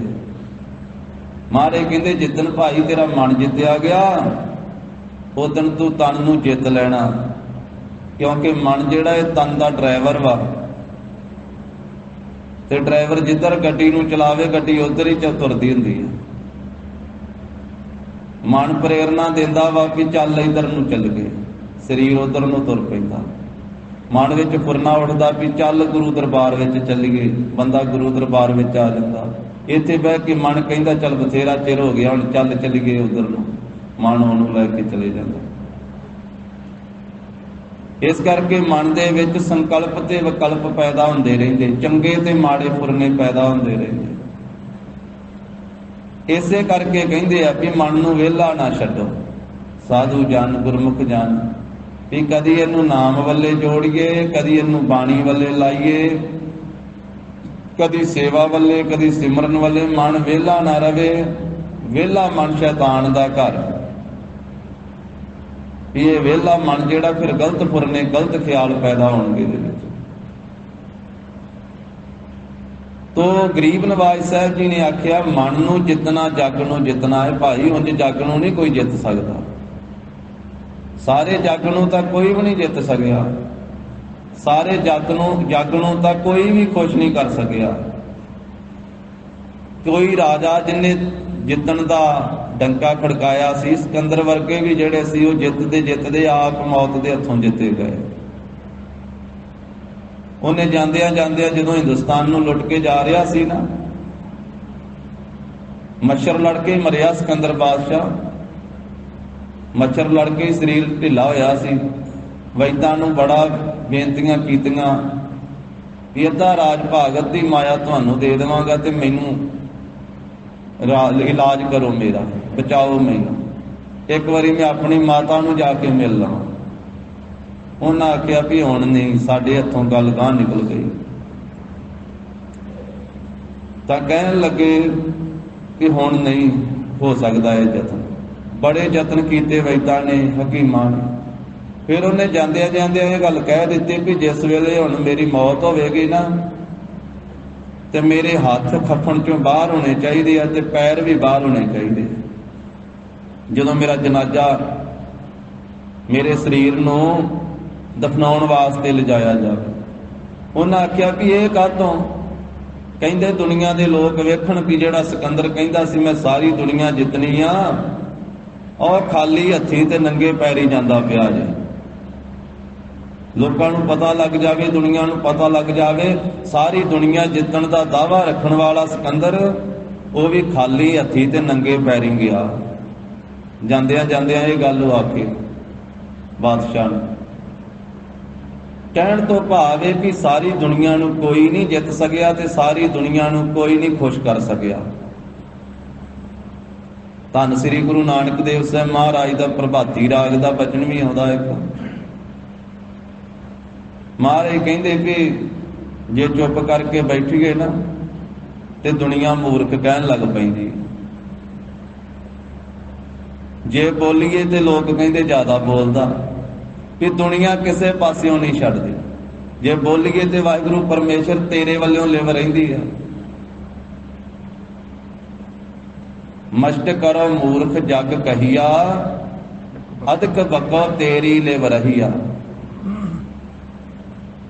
ਦੁਨੀਆ ਨੇ ਤੇ ਪਰਮੇਸ਼ਰ ਜਦੋਂ ਮਨੁੱਖਾ ਸਰੀਰ ਧਾਰਨ ਕਰਕੇ ਆਏ ਆ ਇਸ ਦੁਨੀਆ ਦੇ ਉੱਤੇ, ਤੇ ਲੋਕਾਂ ਨੇ ਤੇ ਰੱਬ ਨੂੰ ਵੀ ਕਹਿ ਦਿੱਤਾ ਭੂਤਨਾ ਬਿਤਾਲਾ। ਧੰਨ ਗੁਰੂ ਨਾਨਕ ਸਾਹਿਬ ਮਹਾਰਾਜ ਸਾਹਿਬ ਜੀ ਨੂੰ ਆਖਿਆ ਨਹੀਂ ਦੁਨੀਆ ਨੇ, ਮਹਾਰਾਜ ਨੇ ਆਪਣੀ ਰਸਨਾ ਤੋਂ ਆਪ ਫਰਮਾਇਆ ਕੋਈ ਆਖੇ ਭੂਤਨਾ ਉਹ ਕਹੇ ਬੇਤਾਲਾ, ਕੋਈ ਆਖੇ ਆਦਮੀ ਨਾਨਕ ਵਿਚਾਰਾ। ਇਸ ਕਰਕੇ ਮਹਾਰਾਜ ਕਹਿੰਦੇ ਦੁਨੀਆ ਨਹੀਂ ਜਿੱਤੀ ਜਾਂਦੀ ਹੁੰਦੀ। ਕਿਸੇ ਨੇ ਤੈਨੂੰ ਚੰਗਾ ਕਹਿਣਾ, ਕਿਸੇ ਨੇ ਮਾੜਾ ਕਹਿਣਾ। ਹਾਂ, ਤੂੰ ਸਿੱਧਾ ਪਰਮੇਸ਼ਰ ਦੇ ਰਸਤੇ ਦੇ ਉੱਤੇ ਚੱਲਦਾ ਰਹਿ, ਦੁਨੀਆ ਜੋ ਮਰਜ਼ੀ ਕਹਿੰਦੀ ਰਹੇ। ਤੂੰ ਮਨ ਨੂੰ ਜਿੱਤ, ਮਨ ਨੂੰ ਜਿੱਤ। ਇੱਥੇ ਤਾਂ ਸੰਤਾਂ ਭਗਤਾਂ ਦੀ ਕਿਹਦੀ ਨਿੰਦਿਆ ਨਹੀਂ ਕੀਤੀ ਹੈ ਦੁਨੀਆ ਨੇ। ਜੇ ਉਸਤਤੀ ਹੋਈ ਹੈ ਤੇ ਬਰਾਬਰ ਨਾਲ ਨਿੰਦਿਆ ਵੀ ਹੋਈ ਹੈ। ਕਿਸੇ ਗੁਰੂ ਸਾਹਿਬ ਜੀ ਦਾ ਇਤਿਹਾਸ ਪੜ੍ਹ ਲਈਏ, ਕਿਸੇ ਭਗਤ ਦਾ 15 ਭਗਤਾਂ ਦੀ ਬਾਣੀ ਗੁਰੂ ਗ੍ਰੰਥ ਸਾਹਿਬ ਜੀ ਦੇ ਅੰਦਰ ਕਿਸੇ ਭਗਤ ਦਾ ਇਤਿਹਾਸ ਪੜ੍ਹ ਕੇ ਵੇਖ ਲਈਏ, ਉਹਨਾਂ ਨੂੰ ਵੀ ਕਹਿਣਾ ਪਿਆ। ਤੇ ਕਹਿਣਾ ਤਾਂ ਹੀ ਪਿਆ, ਲੋਕ ਕਹਿੰਦੇ ਸੀ ਤੇ ਤਾਂ ਕਹਿਣਾ ਪਿਆ ਨਾ। ਤਾਂ ਹੀ ਆਖਿਆ ਭਗਤਾਂ ਨੇ ਨਿੰਦੋ ਨਿੰਦੋ ਮੋਕੋ ਲੋਕ ਨਿੰਦੋ, ਨਿੰਦਾ ਜਨ ਕੋ ਖਰੀ ਪਿਆਰੀ, ਨਿੰਦਾ ਬਾਪ ਨਿੰਦਾ ਮਹਿਤਾਰੀ। ਇਹ ਗੱਲ ਕਿਉਂ ਕਹਿਣੀ ਪਈ? ਕੁਝ ਹੋਣਗੇ ਨਾ ਨਿੰਦਿਆ ਕਰਨ ਵਾਲੇ, ਹੈਗੇ ਸੀ ਕੁਝ ਨਿੰਦਿਆ ਕਰਨ ਵਾਲੇ, ਤਾਂ ਉਹਨਾਂ ਨੂੰ ਕਹਿਣਾ ਪਿਆ ਵੀ ਨਿੰਦੀ ਜਾਓ ਭਾਈ, ਮੈਨੂੰ ਨਿੰਦਾ ਚੰਗੀ ਲੱਗਦੀ। ਤੋ ਇਸ ਕਰਕੇ ਤਾਂ ਉਹਨਾਂ ਦੀ ਅਵਸਥਾ ਹੈ ਭਗਤਾਂ ਦੀ, ਪ੍ਰਭੂ ਦੇ ਪਿਆਰਿਆਂ ਦੀ। ਪਰ ਦੁਨੀਆ ਨੂੰ ਖੁਸ਼ ਕਰਨਾ, ਮਾਰੇ ਕਹਿੰਦੇ ਤੂੰ ਇਸ ਪਾਸੇ ਨਾ ਚੱਲ, ਤੂੰ ਦੁਨੀਆ ਨੂੰ ਜਿੱਤਣ ਵਾਲੇ ਪਾਸੇ ਨਾ ਕਰ, ਕਿ ਕਿੰਨਿਆਂ ਕੁ ਨੂੰ ਖੁਸ਼ ਕਰੇਗਾ, ਕਿੰਨਿਆਂ ਕੁ ਨੂੰ ਮਨਾਵੇਗਾ, ਕਿੰਨੇ ਕੁ ਰੁੱਸਣਗੇ ਤੇ।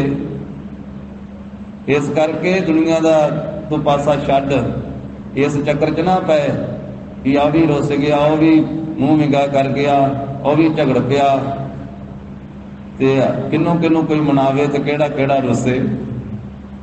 ਇਸ ਕਰਕੇ ਤੂੰ ਤਾਂ ਮਨ ਜਿੱਤਣ ਵਾਲੇ ਪਾਸੇ ਤੁਰ, ਆਪਣੇ ਆਪ ਨੂੰ ਸਵਾਰ। ਗੱਲ ਤੇ ਆਪਣੇ ਤੋਂ ਸ਼ੁਰੂ ਹੋਣੀ ਆ ਨਾ। ਸ੍ਰੀਮਾਨ ਸੰਤ ਬਾਬਾ ਅਤਰ ਸਿੰਘ ਜੀ ਮਸਤੂ ਵਾਲੇ ਮਹਾਂਪੁਰਖਾਂ ਕੋਲੇ ਆਏ ਕੋਈ ਪ੍ਰੇਮੀ, ਉਹਨਾਂ ਆਖਿਆ ਜੀ ਪੰਥ ਦਾ ਕੀ ਬਣੂਗਾ? ਪੰਥ ਖਤਰੇ ਵਿੱਚ ਹੋ ਗਿਆ। ਜਦੋਂ ਬੰਦਾ ਆਪ ਖਤਰੇ 'ਚ ਹੋ ਜਾਂਦਾ, ਉਦੋਂ ਪੰਥ ਨੂੰ ਅੱਗੇ ਲਾ ਲੈਂਦਾ ਵੀ ਪੰਥ ਖਤਰੇ ਵਿੱਚ ਹੋ ਗਿਆ। ਖਤਰਾ ਆਪ ਨੂੰ ਹੀ ਹੁੰਦਾ ਵਾ, ਪੰਥ ਨੂੰ ਨਾ ਖਤਰਾ ਸੀ, ਨਾ ਖਤਰਾ ਹੈ, ਨਾ ਖਤਰਾ ਹੋਣਾ ਵਾ। ਪੰਥ ਤੇ ਗੁਰੂ ਨਾਨਕ ਸਾਹਿਬ ਦਾ ਸਾਜਿਆ ਵਾ, ਜਿਹਦੀਆਂ ਨੀਹਾਂ ਹੀ ਇੰਨੀਆਂ ਡੂੰਘੀਆਂ ਵਾ। ਖਾਲਸਾ ਪੰਥ ਤੇ ਅਕਾਲ ਪੁਰਖ ਦੀ ਫੌਜ ਆ, ਗੁਰੂ ਗੋਬਿੰਦ ਸਿੰਘ ਮਹਾਰਾਜ ਦਾ ਸਾਜਿਆ ਵਾ, ਜਿਹਦੀਆਂ ਨੀਹਾਂ ਦੇ ਵਿੱਚ ਬਾਬਾ ਅਜੀਤ ਸਿੰਘ, ਬਾਬਾ ਜੁਝਾਰ ਸਿੰਘ, ਬਾਬਾ ਜੋਰਾਵਰ ਸਿੰਘ, ਬਾਬਾ ਫਤਿਹ ਸਿੰਘ ਜੀ ਦਾ ਖੂਨ ਪਿਆ ਵਾ। ਉਸ ਪੰਥ ਨੂੰ ਕੁਝ ਹੋ ਸਕਦਾ ਜਿਹੜਾ ਅਕਾਲ ਦਾ ਸਾਜਿਆ ਹੈ? ਖਾਲਸਾ ਅਕਾਲ ਪੁਰਖ ਕੀ ਫੌਜ, ਪ੍ਰਗਟਿਓ ਖਾਲਸਾ ਪਰਮਾਤਮ ਕੀ ਮੌਜ। ਜਿਸ ਪੰਥ ਨੂੰ ਆਖਿਆ ਹੋਵੇ ਖਾਲਸਾ ਮੇਰੋ ਰੂਪ ਹੈ ਖਾਸ, ਖਾਲਸੇ ਮਹਿ ਹੋਂ ਕਰੋ ਨਿਵਾਸ, ਉਸ ਪੰਥ ਨੂੰ ਨਹੀਂ ਕੁਝ ਹੋ ਸਕਦਾ ਜਿਹਦੇ ਵਿੱਚ ਆਪਣਾ ਵਾਸਾ ਹੈ। ਤੇ ਜਿਹਨੂੰ ਖਤਰਾ ਉਹ ਪੰਥ ਹੀ ਨਹੀਂਗਾ, ਜਿਹਨੂੰ ਖਤਰਾ ਵਾ ਉਹ ਪੰਥ ਹੀ ਨਹੀਂਗਾ। ਜਿਹੜਾ ਪੰਥ ਵਾ ਉਹਨੂੰ ਖਤਰਾ ਨਹੀਂਗਾ, ਉਹਨੂੰ ਉਹਦਾ ਵਿਗੜਦਾ ਕੁਝ ਨਹੀਂ।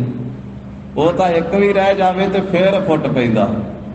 ਬਾਬਾ ਬੋਤਾ ਸਿੰਘ ਤੇ ਬਾਬਾ ਗਰਜਾ ਸਿੰਘ ਦੋਵੇਂ ਹੀ ਸੀ ਉਸ ਮੌਕੇ ਤੇ, ਜਦੋਂ ਸਿੱਖਾਂ ਦੇ ਸਿਰਾਂ ਦੇ ਮੁੱਲ ਪੈਂਦੇ ਹੁੰਦੇ ਸੀ। ਜ਼ਕਰੀਆ ਖਾਨ ਦਾ, ਜਿਸ ਵੇਲੇ ਲਾਹੌਰੀ ਸੂਬਾ ਸੀ ਜ਼ਕਰੀਆ ਖਾਨ, ਉਹ ਇੱਕ ਜਥਾ ਤੁਰਿਆ ਸੀ, ਲਾਹੌਰ ਤੋਂ ਦਿੱਲੀ ਗਿਆ, ਦਿੱਲੀ ਤੋਂ ਫਿਰ ਵਾਪਸ ਲਾਹੌਰ ਨੂੰ ਜਾ ਰਿਹਾ ਸੀ। ਨੂਰ ਦੀ ਸਰਾਂ ਲਾਗੇ ਉਹਨਾਂ ਨੇ ਰਾਤ ਕੱਟੀ। ਬਹੁਤੇ ਤੜਕੇ ਉੱਠੇ, ਇੱਕ ਬਜ਼ੁਰਗ ਸੀ, ਬਾਕੀ ਨੌਜਵਾਨ ਸੀ, ਅਲੀ ਮੁਹੰਮਦ, ਸ਼ਬੀ ਮੁਹੰਮਦ, ਹੋਰ ਇਹੋ ਜਿਹੇ। ਉਹ ਆਪਸ ਵਿੱਚ ਗੱਲਾਂ ਬਾਤਾਂ ਕਰਦੇ ਜਾਂਦੇ ਵੀ ਵੇਖੋ ਖਾਨ ਬਹਾਦਰ ਜ਼ਕਰੀਆ ਖਾਨ ਦਾ ਕਿੰਨਾ ਵੱਡਾ ਰੋਹ। ਕਹਿੰਦੇ ਆਪਾਂ ਲਾਹੌਰ ਤੇ ਚੱਲੇ, ਦਿੱਲੀ ਗਏ, ਦਿੱਲੀ ਤੋਂ ਚੱਲੇ ਤੇ ਫਿਰ ਵਾਪਸ ਲਾਹੌਰ ਚੱਲੇ ਆ। ਕੋਈ ਸਿੰਘ ਨਹੀਂ ਦਿਸਿਆ, ਕੋਈ ਸਿੱਖ ਨਹੀਂ ਦਿਸਿਆ, ਕੋਈ ਗੋਲ ਦਸਤਾਰ ਵਾਲਾ ਨਹੀਂ ਦਿਸਿਆ, ਕੋਈ ਦਮਾਲੇ ਵਾਲਾ ਨਹੀਂ ਦਿਸਿਆ, ਕੋਈ ਫਰਲੇ ਵਾਲਾ ਨਹੀਂ ਦਿਸਿਆ, ਕੋਈ ਝੋਲੇ ਵਾਲਾ ਨਹੀਂ ਦਿਸਿਆ, ਕੋਈ ਕਸ਼ਹਿਰੇ ਵਾਲਾ ਨਹੀਂ ਦਿਸਿਆ, ਕੋਈ ਪੰਜਾਂ ਘਕਾਰਾਂ ਵਾਲਾ ਨਹੀਂ ਕਹਿੰਦੇ ਦਿਸਿਆ। ਕਹਿੰਦੇ ਵੇਖ ਸੂਬੇ ਦਾ ਕਿੱਡਾ ਰੋਹਬ, ਸਿੱਖੀ ਮਕਾਤੀ, ਕਹਿੰਦੇ ਸਿੱਖੀ ਮਕਾਤੀ।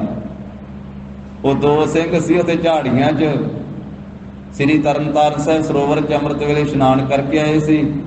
ਸਰਕਾਰ ਤੋਂ ਖਤਰਾ ਸੀ।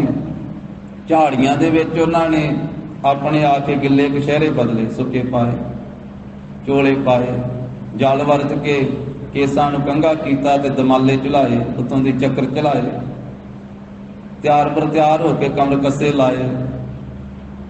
ਜਦੋਂ ਉਹਨਾਂ ਨੇ ਇਹਨਾਂ ਦੀ ਆਵਾਜ਼ ਸੁਣੀ ਨਾ ਉੱਥੇ ਝਾੜੀਆਂ ਚੋਂ ਕਿ ਸਿੱਖੀ ਮਕਾਤੀ ਆ ਲਾਹੌਰ ਦੇ ਸੂਬੇ ਜ਼ਕਰੀਆ ਖਾਨ ਨੇ, ਤੇ ਆਪਸ ਵਿੱਚ ਗੱਲਬਾਤ ਕੀਤੀ ਵੀ ਇੰਜ ਕਹਿੰਦੇ ਹੀ ਜਾਣਗੇ ਇਹ ਜਿਹੜੇ ਲੋਕ ਵਾ ਸਿਰ ਘਸੇ ਕੱਚੇ ਪਿੱਲੇ, ਇਸ ਤਰ੍ਹਾਂ ਕਹਿੰਦੇ ਜਾਣਗੇ, ਸਿੱਖੀ ਨੂੰ ਵੱਧ ਘੱਟ ਬੋਲਦੇ ਜਾਣਗੇ। ਕਹਿੰਦੇ ਨਹੀਂ ਬੋਲਣ ਦੇਣਾ। ਫਿਰ ਦੋਵਾਂ ਜਾਣਿਆਂ ਨੇ ਉੱਥੋਂ ਨਾ ਬੇਰੀਆਂ ਦੇ ਟੰਬੇ ਵੱਡੇ ਮੋਟੇ ਮੋਟੇ, ਇੱਕ ਤੇ ਗੱਡ ਕੇ ਉਹ ਸੜਕ ਦੇ ਉੱਤੇ ਤੇ ਉਹਦੇ ਉੱਤੇ ਕੇਸਰੀ ਪਟਕਾ ਬੰਨ੍ਹ ਦਿੱਤਾ।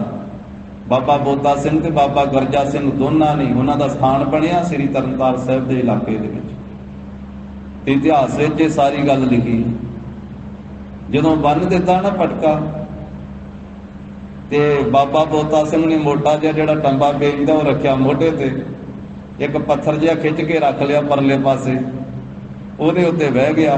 ਬਾਬਾ ਗਰਜਾ ਸਿੰਘ ਨੇ ਲਕੀਰ ਖਿੱਚ ਦਿੱਤੀ ਉੱਤੇ ਕੱਚੇ ਰਸਤੇ ਦੇ ਉੱਤੇ, ਇਹਨਾਂ ਦੇ ਅਗਲੇ ਪਾਸੇ ਜਾ ਕੇ, ਤੇ ਉੱਥੇ ਖਲੋ ਕੇ ਜਦੋਂ ਜਕਾਰਾ ਬੁਲਾਇਆ ਸੀ ਉੱਚੀ ਸੁਰ ਨਾਲ ਰਾਤ ਦੇ ਮੌਕੇ ਤੇ ਪਹਿਲਾਂ, ਤੇ ਉਹਨਾਂ ਚੋਂ ਕਹਿੰਦੇ ਵੀ ਇੱਕ ਬਜ਼ੁਰਗ ਸੀ, ਉਹਨੇ ਆਖਿਆ ਵੀ ਲਓ ਤੁਸੀਂ ਕਹਿੰਦੇ ਨਾ ਇਹ ਮੁੱਕ ਗਏ। ਉਹ ਕਹਿੰਦਾ ਸੀ ਨਾ ਇਹ ਗੱਲ ਕਹੋ, ਇਹ ਗੁਰੂ ਗੋਬਿੰਦ ਸਿੰਘ ਦੀ ਸਾਜੀ ਸਿੱਖੀ, ਇਹਨੂੰ ਕੋਈ ਮੁਕਾ ਨਹੀਂ ਸਕਦਾ। ਇਹ ਗੁਰੂ ਨਾਨਕ ਸਾਹਿਬ ਦੀ ਸਿੱਖੀ ਹੈ, ਇਹਨੂੰ ਕੋਈ ਮੁਕਾ ਨਹੀਂ ਸਕਦਾ। ਮੁਕਾਉਣ ਵਾਲੀਆਂ ਕਈ ਹਕੂਮਤਾਂ ਮੁੱਕ ਗਈਆਂ, ਕਈਆਂ ਨੇ ਮੁੱਕ ਜਾਣਾ, ਇਹਨੇ ਨਹੀਂ ਮੁੱਕਣਾ। ਉਹ ਜਿਹੜਾ ਜਥਾ ਜਾ ਰਿਹਾ ਸੀ ਤੁਰਕਾਂ ਦਾ, ਜਦੋਂ ਇਹਨਾਂ ਜਕਾਰਾ ਛੱਡਿਆ ਤੇ ਕਹਿੰਦੇ ਵੀ ਉਹਨੇ ਆਖਿਆ ਵੀ ਲਓ ਆ ਗਏ ਜੇ ਭਾਈਏ, ਕਰ ਲਓ ਗੱਲ ਹੁਣ ਇਹਨਾਂ ਨਾਲ, ਤੁਸੀਂ ਕਹਿੰਦੇ ਸੀ ਮੁੱਕ ਗਏ ਸਿੱਖੀ। ਤੇ ਜਦੋਂ ਅਗਲੇ ਪਾਸੇ ਆ ਕੇ ਤੇ ਉੱਥੇ ਨਿਸ਼ਾਨ ਚੜਾਤਾ, ਕਹਿੰਦੇ ਵੀ ਖਾਲਸਾ ਰਾਜ ਕਾਇਮ ਹੋ ਗਿਆ ਵੀ। ਉਹ ਜਦੋਂ ਆਏ ਤੇ ਕਹਿੰਦੇ ਉਹ ਕੱਚੇ ਪਿੱਲਿਓ, ਖਾਲਸੇ ਦਾ ਰਾਜ ਕਾਇਮ ਹੋ ਗਿਆ। ਹੁਣ ਜਿੰਨੇ ਅੱਗੇ ਜਾਣਾ ਉਹਨੂੰ ਇੱਥੇ ਟੈਕਸ ਦੇ ਕੇ ਜਾਣਾ ਪੈਣਾ। ਦੋਵਾਂ ਸਿੰਘਾਂ ਨੇ ਟੈਕਸ ਲਾਤਾ ਸੀ ਸੜਕ ਦੇ ਉੱਤੇ, ਦੋਵਾਂ ਸਿੰਘਾਂ ਨੇ। ਮੁੱਕੇ ਤੇ ਉਦੋਂ ਨਹੀਂ, ਪੰਥ ਨੂੰ ਖਤਰਾ ਤੇ ਉਦੋਂ ਨਹੀਂ ਹੋਇਆ। ਫਿਰ ਗੱਲ ਇਹ, ਉਹ ਇੱਕ ਦੂਜੇ ਨੂੰ ਫਿਰ ਕਹਿਣ ਵੀ ਲਿਆ ਮੈਨੂੰ ਪੈਸੇ ਦੇ, ਮੈਂ ਟੈਕਸ ਚਾਲ ਕੇ ਤਾਰ ਕੇ ਤੇ ਫਿਰ ਅੱਗੇ ਜਾਵਾਂ, ਨਹੀਂ ਤੇ ਨਾ ਛੱਡਣਾ ਨਹੀਂ। ਉਹ ਪੁੱਛਣ ਲੱਗ ਪਏ ਵੀ ਜਿਹਦੇ ਕੋਲੇ ਪੈਸੇ ਨਾ ਹੋਣ ਟੈਕਸ ਦੇਣ ਵਾਸਤੇ, ਕਹਿੰਦੇ ਉਹਦੇ ਆ ਮਾਰਨੇ ਆ 5, ਬੇਰੀ ਦਾ ਮੋਟਾ ਟੰਬਾ ਖੁੰਗੀਆਂ ਵਾਲਾ, ਨਾਲੇ ਹੈ ਗਿੱਲਾ, ਨਾਲੇ ਠੋਕਣ ਵਾਲਾ ਸਿੰਘ ਵੀ ਚੜ੍ਹਦੀ ਕਲਾ ਵਾਲਾ, ਤਿਆਰ ਬਰ ਤਿਆਰ। ਕਹਿੰਦੇ 5 ਮਾਰਨੇ, ਜਿਹੜਾ ਵਧੀ ਨਾ ਬਚ ਜੇ ਬਚ ਜੇ। ਉਹ ਕਹਿੰਦੇ ਅੱਲਾ ਅੱਲਾ ਖੁਦਾ। ਕਹਿੰਦੇ ਬਾਬਾ ਇਹ ਤੇ 1 ਵਜ ਕੇ ਹੀ ਮਰ ਜਾਣਾ, 5 ਕਿੰਨੇ ਚੱਲਣੇ ਆ? ਉਹ ਕਹਿੰਦੇ ਭਾਣਾ ਇਸ ਤਰ੍ਹਾਂ ਹੀ ਵਰਤਣਾ ਹੁਣ। ਤੁਸੀਂ ਕਹਿੰਦੇ ਜੇ ਸਿੱਖੀ ਮੁੱਕ ਗਈ, ਇਹ ਸਿੱਖੀ ਨਹੀਂ ਮੁੱਕ ਸਕਦੀ। ਫਿਰ ਉੱਥੇ ਚਿੱਠੀ ਲਿਖੀ ਸੀ ਬਾਬਾ ਬੋਤਾ ਸਿੰਘ ਜੀ ਨੇ, ਉਹ ਵੀ ਲਿਖੀ ਪੰਥ ਪ੍ਰਕਾਸ਼ ਦੇ ਵਿੱਚ। ਇਹ ਲਿਖਤਮ ਸਿੰਘ ਬੋਤਾ, ਤੇ ਉਹ ਬੜੀ ਲੰਬੀ ਚੌੜੀ ਲਿਖੀ ਹੈ। ਉਹਦੇ ਵਿੱਚ ਉਹ ਜ਼ਕਰੀਆ ਖਾਨ ਨੂੰ ਆਖਿਆ ਸੀ ਕਿ ਇੱਥੇ ਰਾਜ ਹੋ ਗਿਆ ਖਾਲਸੇ ਦਾ, ਤੇ ਉਹਨਾਂ ਨੂੰ ਫਿਰ ਚਿੱਠੀ ਲੈ ਕੇ ਆਖਿਆ ਸੀ ਵੀ ਤੁਸੀਂ ਜਾ ਕੇ ਹੁਣ ਉੱਥੇ ਲਾਹੌਰ ਦੇ ਸੂਬੇ ਨੂੰ ਇਹ ਚਿੱਠੀ ਦੇਣੀ ਆ ਵੀ ਤਰਨਤਾਰਨ ਦੇ ਇਲਾਕੇ ਵਿੱਚ ਖਾਲਸਾ ਰਾਜ ਕਾਇਮ ਹੋ ਗਿਆ। ਉਹ ਕਹਿੰਦੇ ਵੀ ਜੇ ਉਹ ਪੁੱਛਣ ਵੀ ਕਿੰਨੇ ਖਾਲਸੇ ਆ, ਤੇ ਤੁਸੀਂ ਕਹਿਣਾ 2.5 ਲੱਖ ਖਾਲਸਾ ਵਾ ਉੱਥੇ, ਸਿੰਘ ਇੱਕ ਨੂੰ 1.25 ਲੱਖ ਕਹਿੰਦੇ ਆ। ਉਹਨਾਂ ਦੋਵਾਂ ਸਿੰਘਾਂ ਨੇ ਆਖਿਆ ਵੀ 2.5 ਲੱਖ ਖਾਲਸਾ ਉਤਰਿਆ ਤਰਨਤਾਰਨ ਦੇ ਇਲਾਕੇ ਵਿੱਚ। ਜਦੋਂ ਇਹ ਗਏ ਸੀ ਤੇ ਉਹ ਸੂਬੇ ਨੇ ਪੁੱਛਿਆ, ਕਹਿੰਦੇ ਵੀ ਕਿਤੇ ਸਿੱਖੀ ਰੜਕਦੀ ਤੇ ਨਹੀਂ? ਕਹਿੰਦੇ ਤੂੰ ਕਹਿੰਦਾ ਰੜਕਦੀ ਨਹੀਂ, ਇੱਥੇ ਖਾਲਸਾ ਰਾਜ ਕਾਇਮ ਹੋ ਗਿਆ, ਖਾਲਸਾ ਰਾਜ। ਉਹ ਕਹਿੰਦਾ ਨਹੀਂ, ਤੁਹਾਨੂੰ ਭੁਲੇਖਾ ਹੋਣਾ ਵਾ, ਮੈਂ ਤੇ ਸਿੱਖਾਂ ਦੇ ਸਿਰਾਂ ਦੇ ਮੁੱਲ ਰੱਖੇ ਆ, ਸਿੱਖ ਕਿਤੇ ਭਾਲਿਆਂ ਲੱਭਦਾ ਨਹੀਂ। ਕਹਿੰਦੇ ਵੀ ਤੈਨੂੰ ਭੁਲੇਖਾ ਵਾ, 2.5 ਲੱਖ ਖਾਲਸਾ ਉਤਰਿਆ। ਉਹ ਕਹਿੰਦਾ 2.5 ਲੱਖ ਤੇ ਇੱਥੋਂ ਦੀ ਗਾਇਣਾ ਸੀ ਲਾਹੌਰ ਦੀ, ਜੇ 2.5 ਲੱਖ ਹੁੰਦਾ। ਪਰ ਸਿੰਘਾਂ ਦੇ ਬੋਲੇ ਆ, ਸਿੰਘ ਇੱਕ ਨੂੰ 1.25 ਲੱਖ ਕਹਿੰਦੇ, ਦੋਵਾਂ ਨੂੰ 2.5 ਲੱਖ ਕਹਿੰਦੇ।